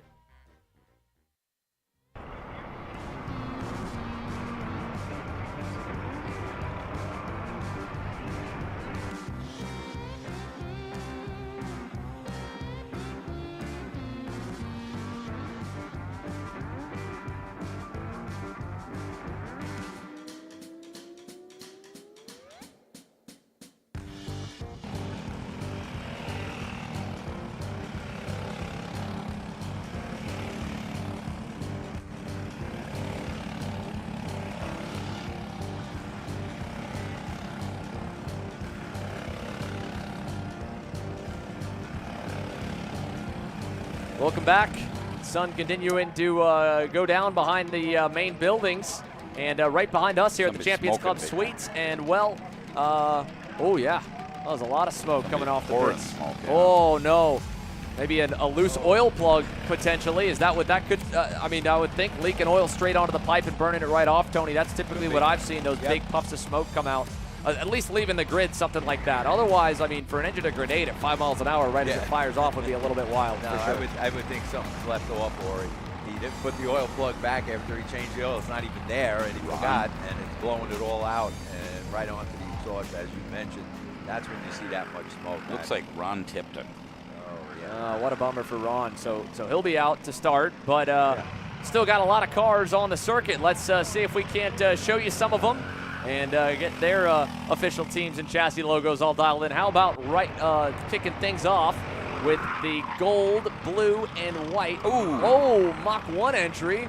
Was building him up and then kicked up a little dirt in our face right there on the first lap. He's obviously pushing the limits right here to get things going for the Legends qualifier. But the number 2 of Jeff Chalmers, first onto the racetrack here from Mooresville, North Carolina. So we'll get some times as they come around for their first complete lap. And we have 2 groups of Legends. 2, yep, so split them in half. Yeah. Here's a look at Dan Feurer on that green and white Tony kart. Second one out. So again, these are the first 2 drivers that were just below where they split the 2 groups based off of happy hour practice. Still working on their first laps at speed. And just kind of judging of who's gone out onto the circuit so far. I don't know if there's any major names that had some serious issues in final practice from the Legends. At least anyone that may have been quick throughout the practices yesterday. But again, might be proven wrong. You never know with so many drivers that continue to join the ever-growing list of talent at the CKNA Grand Nats that it could be a name that surprises you. As you mentioned, Tony, some of the out-of-towners. Good lap for, I believe, Tad Stahl there in the 34. And, well, how about it for Rob? He'll go to the top for a moment there on the PPK BJR Coyote. 123.96 for the number 37 here on lap 1. Yeah, so Rob Howden right now sitting at the top with a 123.96. Tad Stahl in the number 34 with a 124, 239. So Rob Howden got a pretty good lap time there. Everybody else is in the 24-second bracket there. And Howden broke into the 23 seconds. So number 37, Rob Howden at eKarting News up there right now holding down the pole. But we'll see what happens here as these laps kick off. And remember, we still have another group to qualify. That's right. We still have the other half of the class that scored better throughout the first or the final practice session as well, lap time wise. So you would expect that you've got to have a really good lap time here to stay anywhere in the top half of the field because it's the entire top half from the last time you guys were on the racetrack. That's next up. There's one of the Franklin Motorsports Merlins, one of the MGMs going by. And now we'll pick up Rob here through I-70. Let's see if he can continue to stay on top of the heap. Yep. Dan Ferrer's Tony Kart will knock him back, but he hasn't had the chance to answer. There he goes. So almost kind of back to the bottom of the inning like baseball. Let's say it for Rob at the end of lap 2. Not enough to go to the top. He'll end up second. Good lap there from Wilbur to go to a 1:23.58. Yeah, at least Rob got, Rob Haddon got around Dan, not around him, but turned a better time than the number 52, Dan Ferrer. And Travis Wilbur, though, goes to the pole now with a 1:23.58. So nice lap for Travis Wilbur out of Brownsburg, Indiana. 72 Hoosiers and counting off the entry list for CKNA Grand Nats. 8, many of them calling Newcastle Motorsports Park home. So they would love to be able to bring a home victory to the racetrack here when they have 630 entries at this event and 525 unique drivers from all across North America and a handful from well outside it, making the long trip to the U.S. and to the Midwest to race here in October. Final lap, though, for the Legends Group 1, and look at this, big run for Dan Ferrer closing in, and a little bit off for Jeff Chalmers there. But that can slow the other guy down, too. Yeah, he was on a great toe lap, but that might have hurt him. Let's see if it did. He's third, 1:23.74 to improve. Yes. 1:23 flat. 7/10 better on the last lap for Dan Ferrer's Tony Kart there. Let's see if anyone else kind of jumps up. Yeah. How about Wilbur? Wilbur He'll takes answer it back. back. And Rob. There it is. Karting. Rob put it down. He got it. Rob Howden with a 1:22.78 puts him at the top of the list. Travis Wilbur, who had a real good run there, but not enough to get Rob Howden off the pole. But we still got another group to qualify. But what a run by Howden on that last lap. So that kart came in. Yeah, nice work there, Rob, to put that lap together for the number 37. So he'll take the BJR PPK crew, set the standard high for all the young guns that are getting ready to go for senior light, saying, well, at least I went best in my group. And stop the count right here, boys. We'll put the number 37 on pole for the heat races. I think that'd be fun. No, in all seriousness, again, as we mentioned, still only half of the class on the racetrack, and these were the drivers that were just at the bottom half from final practice. So let's take a look back at how, again, this group fared. A 1:22.78 for Rob Howden, fastest from group number 1 of 2. A 10th and a half up on Travis Wilbur in the number 06. There's Jeff Sterling there just off to the right in the Franklin Team FMS Franklin Motorsports Merlin out of Burlington, Wisconsin. He ends up 7th, but a big gap from Rob, from Travis, and Dan Ferrer then Anthony Harwin as well, close, and then it kind of spreads out. That's a good sign, again, that you think that you might be able to leapfrog some of the back half of the fast group.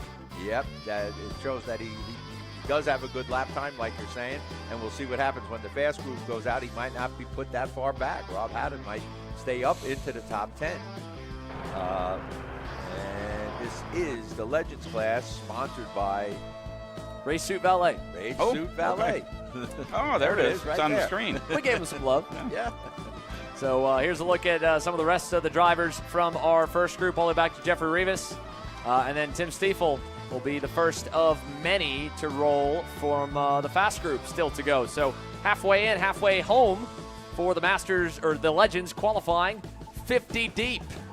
We've run 24 of them on the circuit so far. And man, what a great shot. You got the Vega tires there, banner across the sun going down. 1,000-foot long pond straightaway here at Newcastle Motorsports Park. This layout, I think, puts us at maybe 1.2 miles by going all the way to the I-70 corner. It's 1.1 for the standard layout without the shark fin. So I think out of 10th there for that infield kind of little divot. Yeah, more or less. I don't know. Roughly about 1.2, okay. Call it right around there, maybe 1.2 to 1.3, somewhere over there. It's over a mile. It's definitely over a mile. Minute 22 lap times. Right. A lot of corners to put together to get one complete lap around this racetrack. Makes that qualifying session all the more impressive that you only get 3 shots at it to put it all on the board. But Race Suit Valet Legends, again, the fast group for qualifying to roll, and then it'll be time to go into the first of our 3 senior light divisions. And then that wraps up qualifying for CKNA Grand Nats 8. And, well, that means we've got a lot of racing to get to. So there's not much more that we've got lap time-wise. We're getting ready to go wheel-to-wheel once again from Spiceland, Indiana. You're watching Kart Chasers coverage of CKNA Grand Nats 8, and here we go. The Fast Group is ready, and they are already being released onto the racetrack. The number 22 there, the bright blue and yellow Coyote, that is Todd Bolton, dad of Huntington Bolton, one of, not the only, I think there's a handful, a good amount of father-son duos competing here at the Grand Nats. That's, I think, what's so special about this event. We talk about Tony again, and you're absolutely right that this is the biggest stage for four-cycle racing. By the numbers, it's the biggest total entry count and driver count in North America, and the biggest entry sprint karting event we've had in the modern era. So it's really kind of paying close attention to that and measuring the entries truly off of a per driver entry, not doubling up per day as we used to back in the day a little bit. This is massive. This is the biggest, I think, pit space usage of the entire racetrack, but a big part of that, right? Obviously the front of the field, that's where the spotlight goes. You talk about the manufacturers, the superstar drivers, some of the major talent here. Yes, those guys and girls, especially a lot of them that, even I'm familiar with from racing 2-stroke, 4-stroke, spring nats, summer nats, CKNA events, the divisional champs. Yeah, they're the superstars. They're on the road. This is another big event. It's the big one, but it's another big event. At the same point, I would put it at least half of the 635 entries. This is the one event. This is the one travel event, the one vacation on the year for so many families, and you just get to see it throughout the pits. There's so many campers and people pitting out of their, sleeping out of tents and, in their trailers. And, I mean, you can just tell that this is every dollar, every minute, 365 days they wait the moment Monday hits for this race. In this case, this year, it was 365 days in a week, as Dave Mack has pointed out. And that, I think that part's so cool. It's a pilgrimage. It's an experience. It's a massive coming together that I imagine for many that have begun to make the trek here to Newcastle, Indiana, the last couple of iterations. Now on the 8th edition, they've made friends from across the country, maybe across the border, across the world, that they only see one time a year. And we'll see it tonight. With the lights on, the pits are going to be lively. People will be hanging out and enjoying it, and that's really, the part of karting that I think makes this event so special, even beyond the competition level. Yeah, you got to remember, the people that qualified earlier today, they're off for the night now. Right now, a lot of them, they're off. So they're going to be out there. They're going to be out there partying maybe and all morning tomorrow. No way. You think racers, these guys, and so they were old school four-cycle guys? Yeah. Oh no. So, man, this is a different atmosphere than we have at most divisionals and stuff, that we're going to the nighttime, but we're allowing other drivers that are like kind of done for their part of the day here. Sure. And so it is, like I said, it's a place you want to be. And like Xander's saying, people wait the 365 days plus a week to make this race. The morning people are off till 3 o'clock tomorrow afternoon, So they can go to Bentley. They got it pretty good. I would say I would definitely take that bet. The afternoon guys, the Legends guys, they've got to get up early first thing in the morning tomorrow, and I bet you for a lot of them, maybe they'll stay up late this weekend, but it's probably not normal for the 50 and over division class. I don't know, just a guess, Tony. Yeah, you're right. So we'll see now as they come around, and we'll see if we get some time. We'll see how Rob Howden can hang in there. I think he's got a pretty good time. I'm not saying he will stay on the pole, but he might be in the top 10. Top 10, maybe top 5. It's not fading yet. It's good so far. But again, we're only one lap in. Still got a lot more to go. Here's Eli Yanko there in the 470 Tony Kart. He's trying to close the gap right now. He's outside the top 20 in 23rd, but that was just his first lap at speed. There's Ryan Cassidy going by. He'll jump up to 3rd. Here's Eli Yanko, not enough to go high, but big run from Corey Flint and Tim Schutt to the top. There he goes. Timmy nice. Todd Barron, Dr. Todd. Oh, and Dr. Barron. Oh, they're starting to roll in now. Yeah, now they're starting to roll in.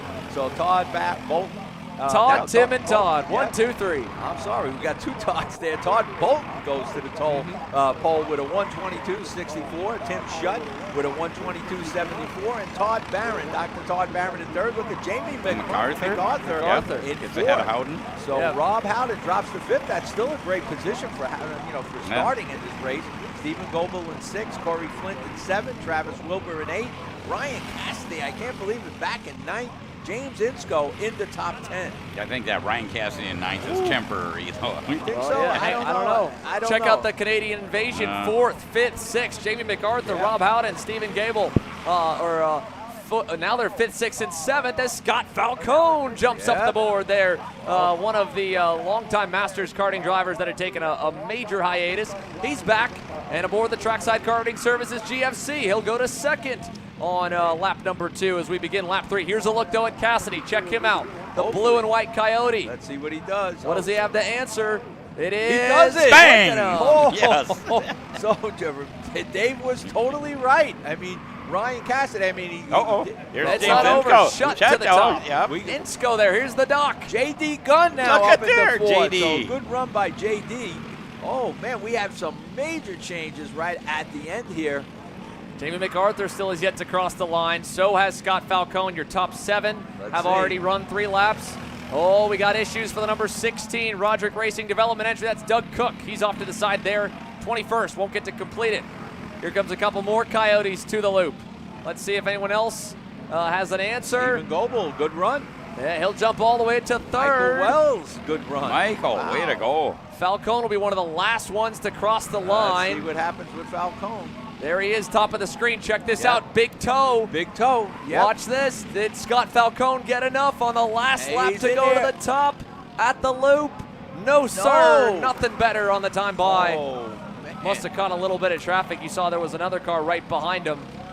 So ultimately, for Scott Falcone, it will have to sit on his second lap around, being his best of the 3. It puts him 10th. Still, great run for his first time at the CKNA Grand Nationals. But Timmy Tech, Tim Schutt, one of the only Cup karts on the grid in Legends class. And once again, I mean, you talk about brand exposure. Well, nothing's better than reminding the kids that he develops and coaches across the country back in North Carolina. Yeah. Oh, he doesn't just still got it. He knows how to get it done. Top of the boards there for the 655. A 122.250 for Timmy Tech and Tim Schutt. James Insco there in the 117 out of Florida.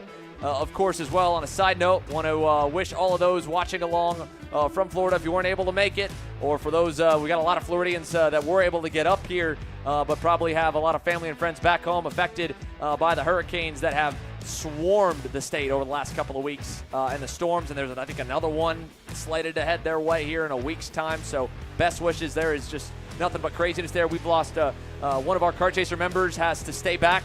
He's actually not able to make it this weekend. Sorry, I shouldn't have said lost. I didn't want to scare anyone right there. Didn't mean it like that. He's okay, but there was a lot of damage on the east and the west coast. He's actually in West Palm Beach, and he still was mentioning that the tornadoes and all the damage around him, just absolutely crazy. So best wishes. Hope you all are enjoying the coverage so far, if you're able to watch it. And again, for all of those, all of us here at Kart Chaser and CKNA, we want to wish everyone the best. Right. I know that part of the Senior Showdown has that silent auction bid and that ability to donate the proceeds to charity.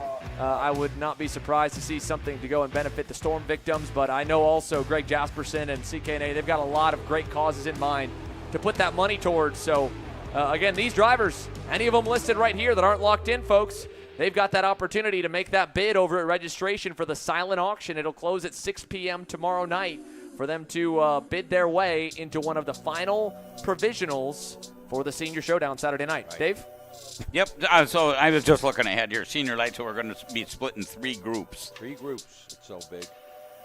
But what a run by Timmy Schutt. You know, you got to give him credit. Like you said, he knows what it takes, and it shows like the people that he coaches and everything that he knows what to do, what to get out there, and how to get it. And I'm very happy for Michael Wells there too. He had a real good finish there.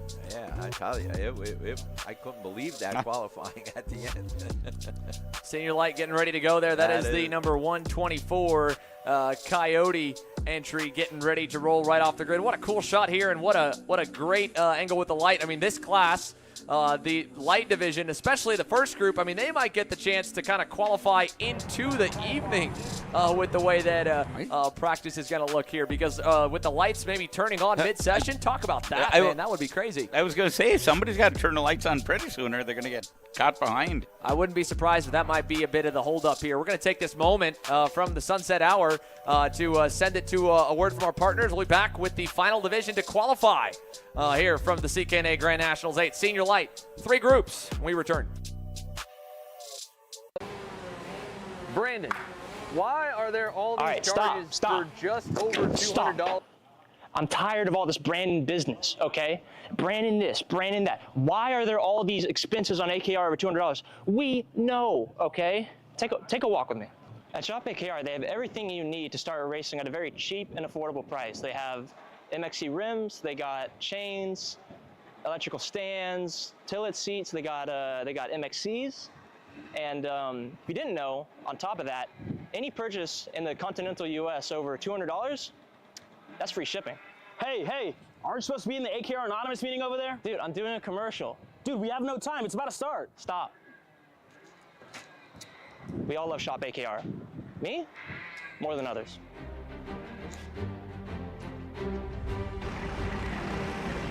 What do I get at Shop AKR? MXC rims. Are you ready to get behind the wheel? From Formula One to NASCAR and IndyCar, all the pros start here.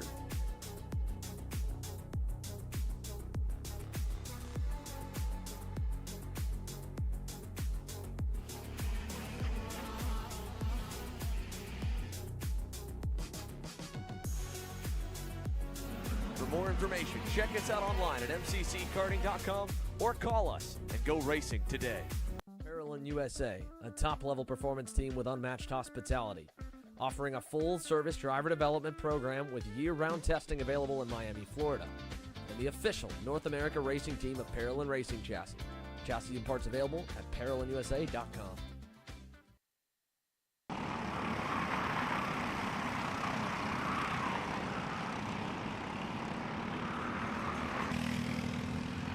Working through lap number 1, just beginning the first lap at speed for the first group in Senior Light. And well, Caleb Vieska is caught down with our top qualifier in Legends. How about it for Mr. Timmy Tech, Tim Schutt? Caleb? Thank you there, Xander. And indeed, Tim, walk me through that lap that put you on the pole position there. It seemed like it was a good one. Yeah, honestly, I didn't think it was that good. We've been kind of struggling. You know, these guys, even in the Legends and the Masters classes I'm running this weekend, these guys run these things all the time. And, you know, I just got this chassis together last week and did a day or two testing at Trackhouse.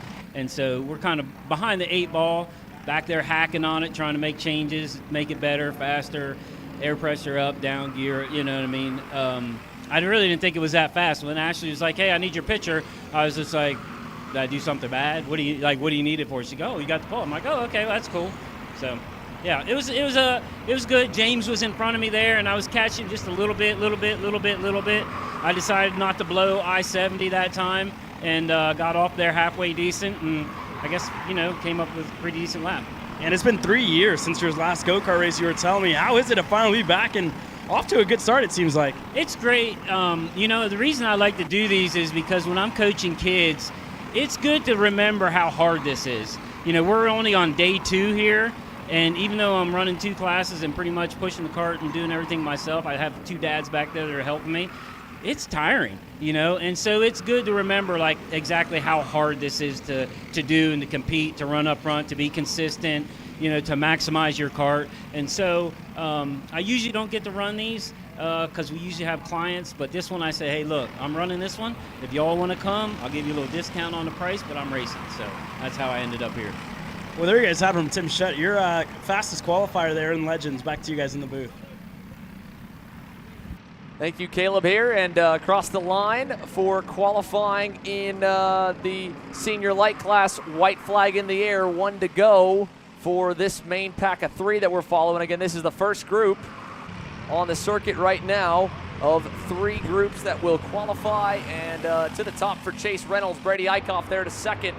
That will all continue to change as they roll through. Nathan Guerrero into 4th, Nagisa Yashikawa 5th now That back already to 6 is Tyler Colshorn, jumps up to 3rd. Ari Nad there into 4th on the PKC Pro Kart Concepts Tony Kart.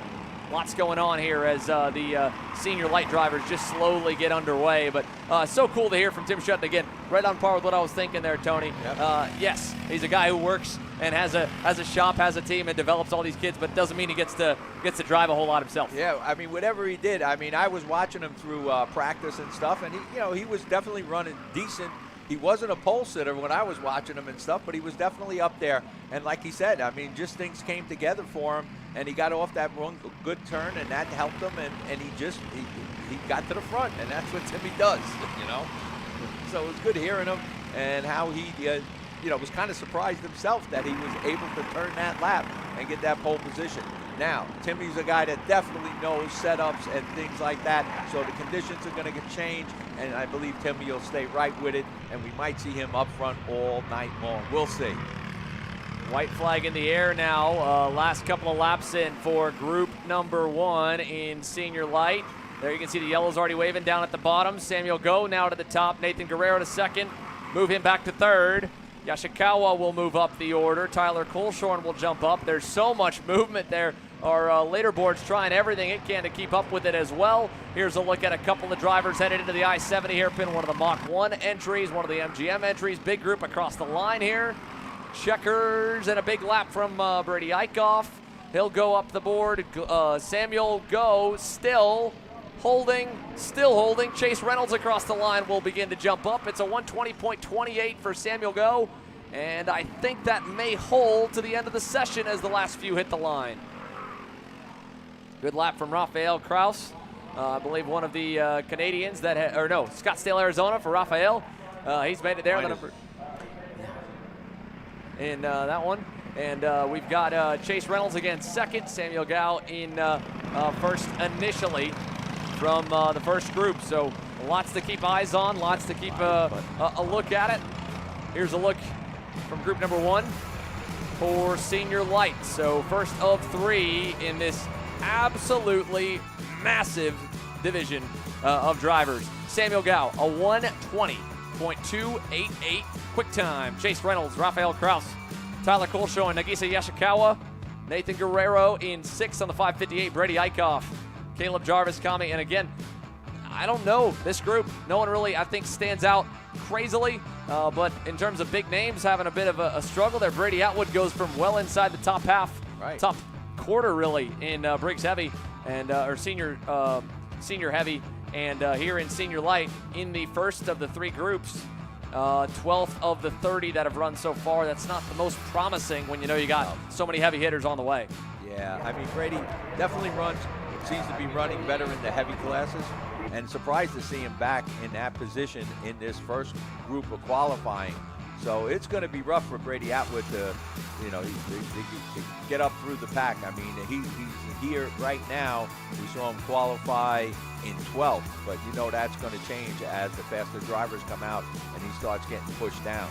So also I saw another good Eckhoff qualified 7th. You got Caleb Jarvis Kami in 8th. I mean, these are drivers that normally we'd see up front. Yeah. And it's either something was wrong with their setup or they just misjudged this whole thing. Lights going on now. Yep. Things are changing. There you go, Dave Mack. Yep. They turned him on. I was watching them out here. Yeah, so all the marshals there taking advantage. This is the first ever time the CKNA Grand Nationals will have night racing. And we were talking about it earlier about how it's going to go back and forth for the AM and the PM groups. Well, again, Greg Jasperson and the entire CKNA crew, they said, we want to make sure that everyone gets the chance to race under the lights. So this group, well, they get to qualify at night. They get to do heat number 1 at night. Tomorrow gets to run heats 2 and 3 at night. And here's a look at Reagan Seville, the 2024 Texas Sprint Racing Series 206 Senior Vice Champion. Trackside Karting Services GFC for him, and he's ready to roll. Check out the suit, fellas. By the way, it's a suit. Oh, it's a suit. Oh, he's got the tuxedo kind of design on the racing suit. Very neat. There we go. So here we go, Group 2. Check it out, Owen Lloyd, he's in the middle group. How about that? Wow. We saw Lucas Nanji running good with Austin Garrison earlier. They're in the middle group also. I think there's going to be a lot more fast drivers to keep our eyes on. There's David Barnes. He was leading that Prime Power Team kind of quartet in the last practice. And I think we may not be done yet. Still listing some of the fast drivers that'll be in this middle group as they slowly make their way and creep towards the top of the grid, all the way back there. Half the class already onto the circuit now, and let's watch them. Senior Light, group number 2 of 3, and it's only going to get more and more competitive as it rolls on. In total showing on timing, it's 111 that have made it through to the CKNA Grand Nats and will be putting laps in. And well, already here's a look. There's Dylan Amundsen, I believe. He looks to be matching Colin Lloyd with the new liveries for TS Racing and VLR, that white and almost kind of a limeish green color with the black VLR standard suits for the new TS Racing kind of look to differentiate them a little bit. Across the line, let's see the first couple to set times as they hit the timing loop. Yeah. Ooh. Little moment right there. So what's happening here, I think, is I mean, the third group that's going to go out, I think they're going to be in a little bit different conditions than the first group that went out.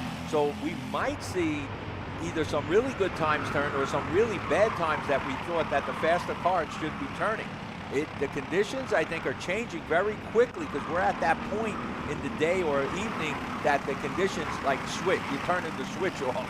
So we could see some different things going on here. I can't believe even in this group, some of the fast drivers that did not make the last group that's going to qualify.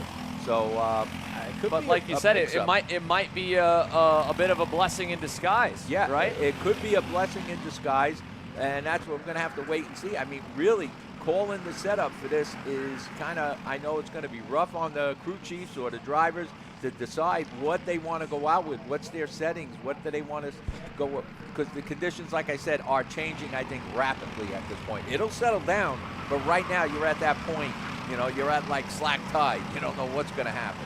So we'll see. We'll see if this really makes any difference, and we'll see how the next group qualifies if they're not as fast as the first group, possibly. So Samuel Gao, who's holding the pole with a 1:22.88. Let's see what the times are with this group. How much faster are they? So far, no, we didn't get people. Well, we got some people, right? Starting to a couple of them, but I know it's going to be crazy to try and keep a tab on them for our software because there's going to be a lot of changes really fast. So it's going to be quickly on our end to refresh them.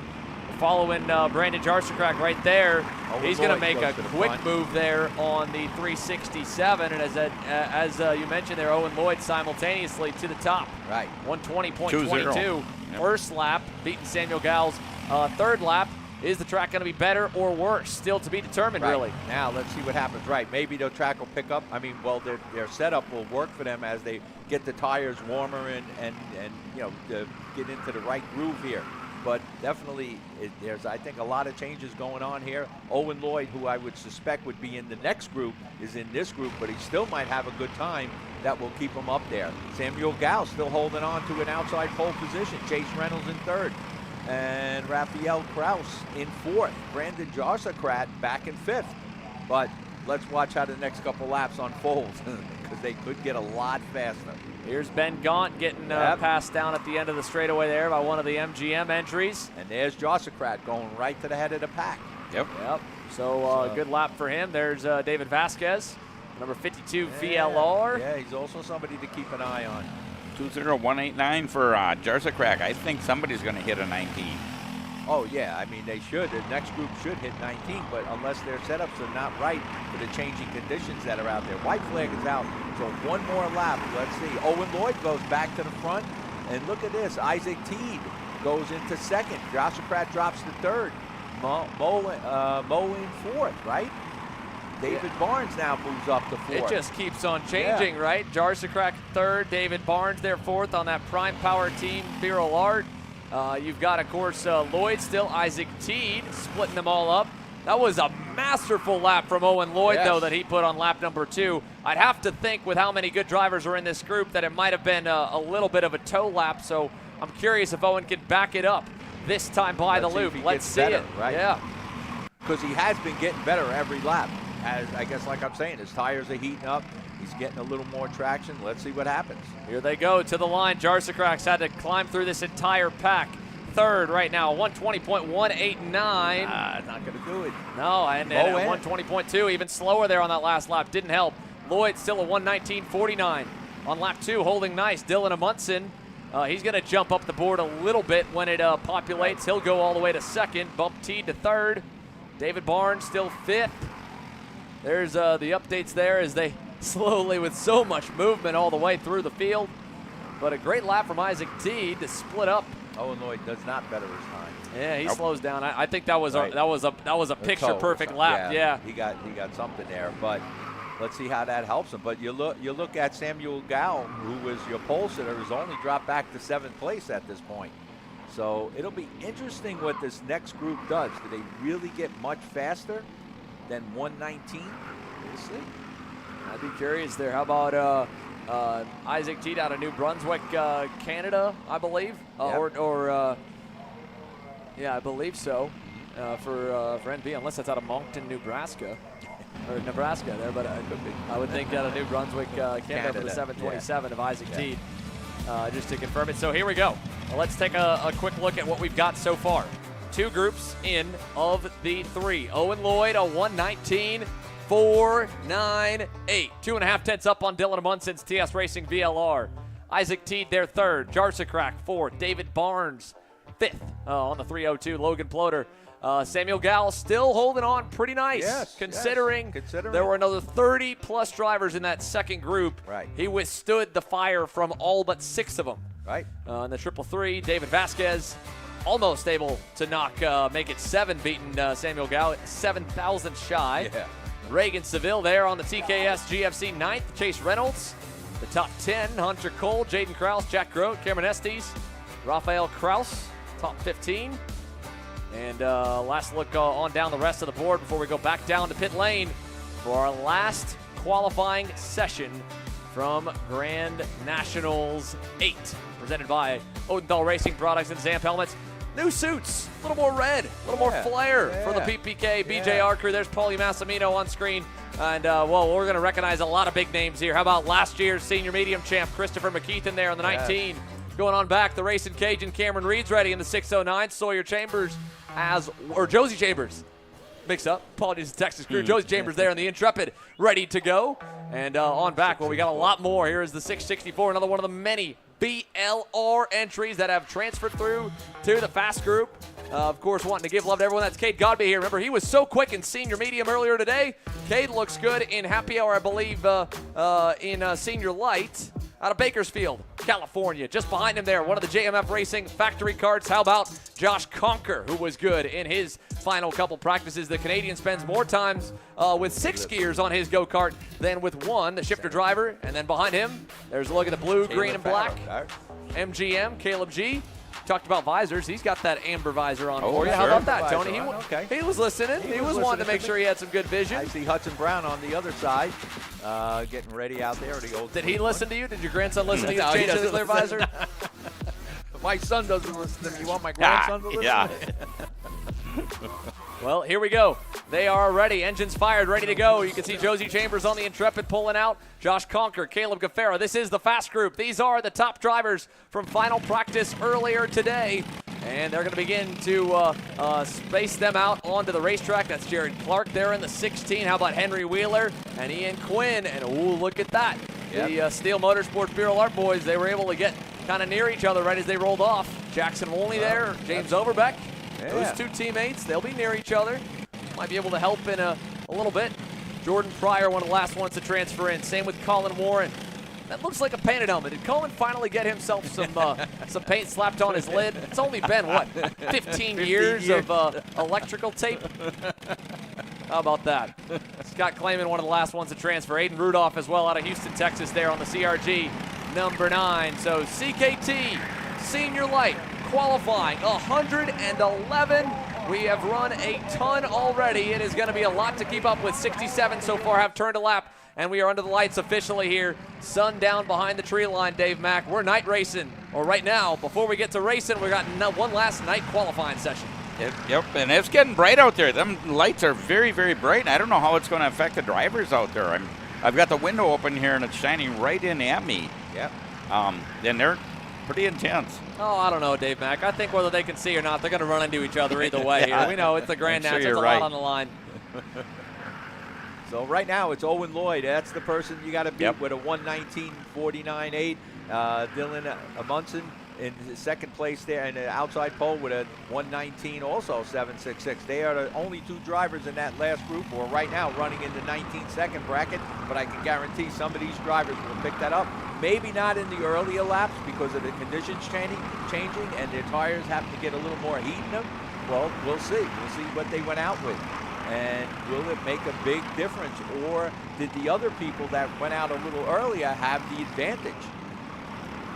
So they still only are making us wait about another 20 seconds to find the answer to your question there, Tony. 3 laps. They're halfway through the first one. Here's a look at Ian Quinn and Henry Wheeler again. They were one of the middle kind of pairings to go out onto the racetrack. But they are pairing up. So Group 1. And he's in a good position. Yeah, not a bad spot at all. No, he's in the right, No, right not place bad. where you want to be. So if you can work together, you can do it. It might definitely help. Let's see. There we are, group number 3, the final group, the fast group on the circuit. 3 laps, the distance, as they begin to head by the line.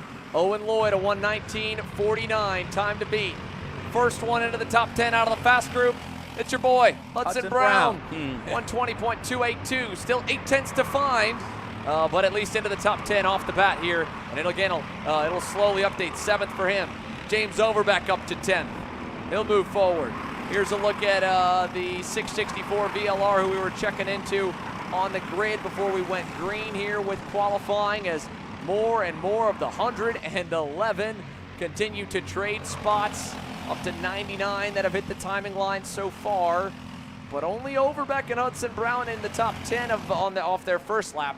All right, but that's just their first lap. Hopefully Hudson Brown has the right setup. He turned such a good lap. I mean, I'm going to say it's a good lap for the first lap, and maybe it will get better as we move along, but so will Overbeck and maybe others. So let's see what happens. We did see better laps coming on towards the end, and then we saw sometime the last lap not get better.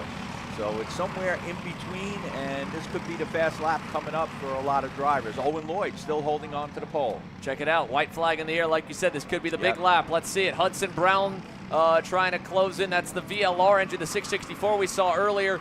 There was McKeith, and there is Massimino. Lots of big moves on that lap. It'll be Caleb Gaffera making the move the most of them all. But still can't get Owen Lloyd. No. No, they still have a couple more tenths to find on this last lap. Caleb G's all by himself. Overbeck moving up to 5th, but still, it's Dylan Amundsen holding on to that second slot. Nobody's bumped him yet. Caleb Gaffara's right there in 3rd, though. He's got a shot at it, number 704. But we'll see what happens now. They're coming up to their last lap, right? Yeah, this is going to be it. This is going to be the run to the checkers this time. And there's Gaffara. You see him using a lot of body language here today. A lot of body language in that MGM, trying to get it. Yeah, I noticed that. Fast. Yeah. He's doing every body language you could. Yes. Look at this. I mean, he's jumping, he's swerving. I mean, he's swaying. Leaning on the outside. Look at that. He's trying everything to get that lap time up there. Could he get Owen Lloyd? He's going to need a big lap here. He's closing up to a group. I don't think he's going to be close enough for the draft. Tucking in, tucking down. He had clean air. Here we go. Is it enough? Here's the checkers. McKeith and Massimino got a big toe that lap. Is it going to pay off for Paulie? Massimino. Yes, it will. Caleb Gaffara does not better his position. Owen Lloyd has to take the outside. What a run by Owen Lloyd. You got to give it to him. That he gets that out. Oh, wait a minute, because Jared Clark comes up. And you got ahead of Owen Lloyd. Yeah, so we still got some fast guys out there. Let's see what happens. Roll. They're all still changing. So now it's MGM on the second row, Coyote on the front row, Kelvin Zing on the MGM. He's one of the last ones to cross. He went all the way to 3rd the last time.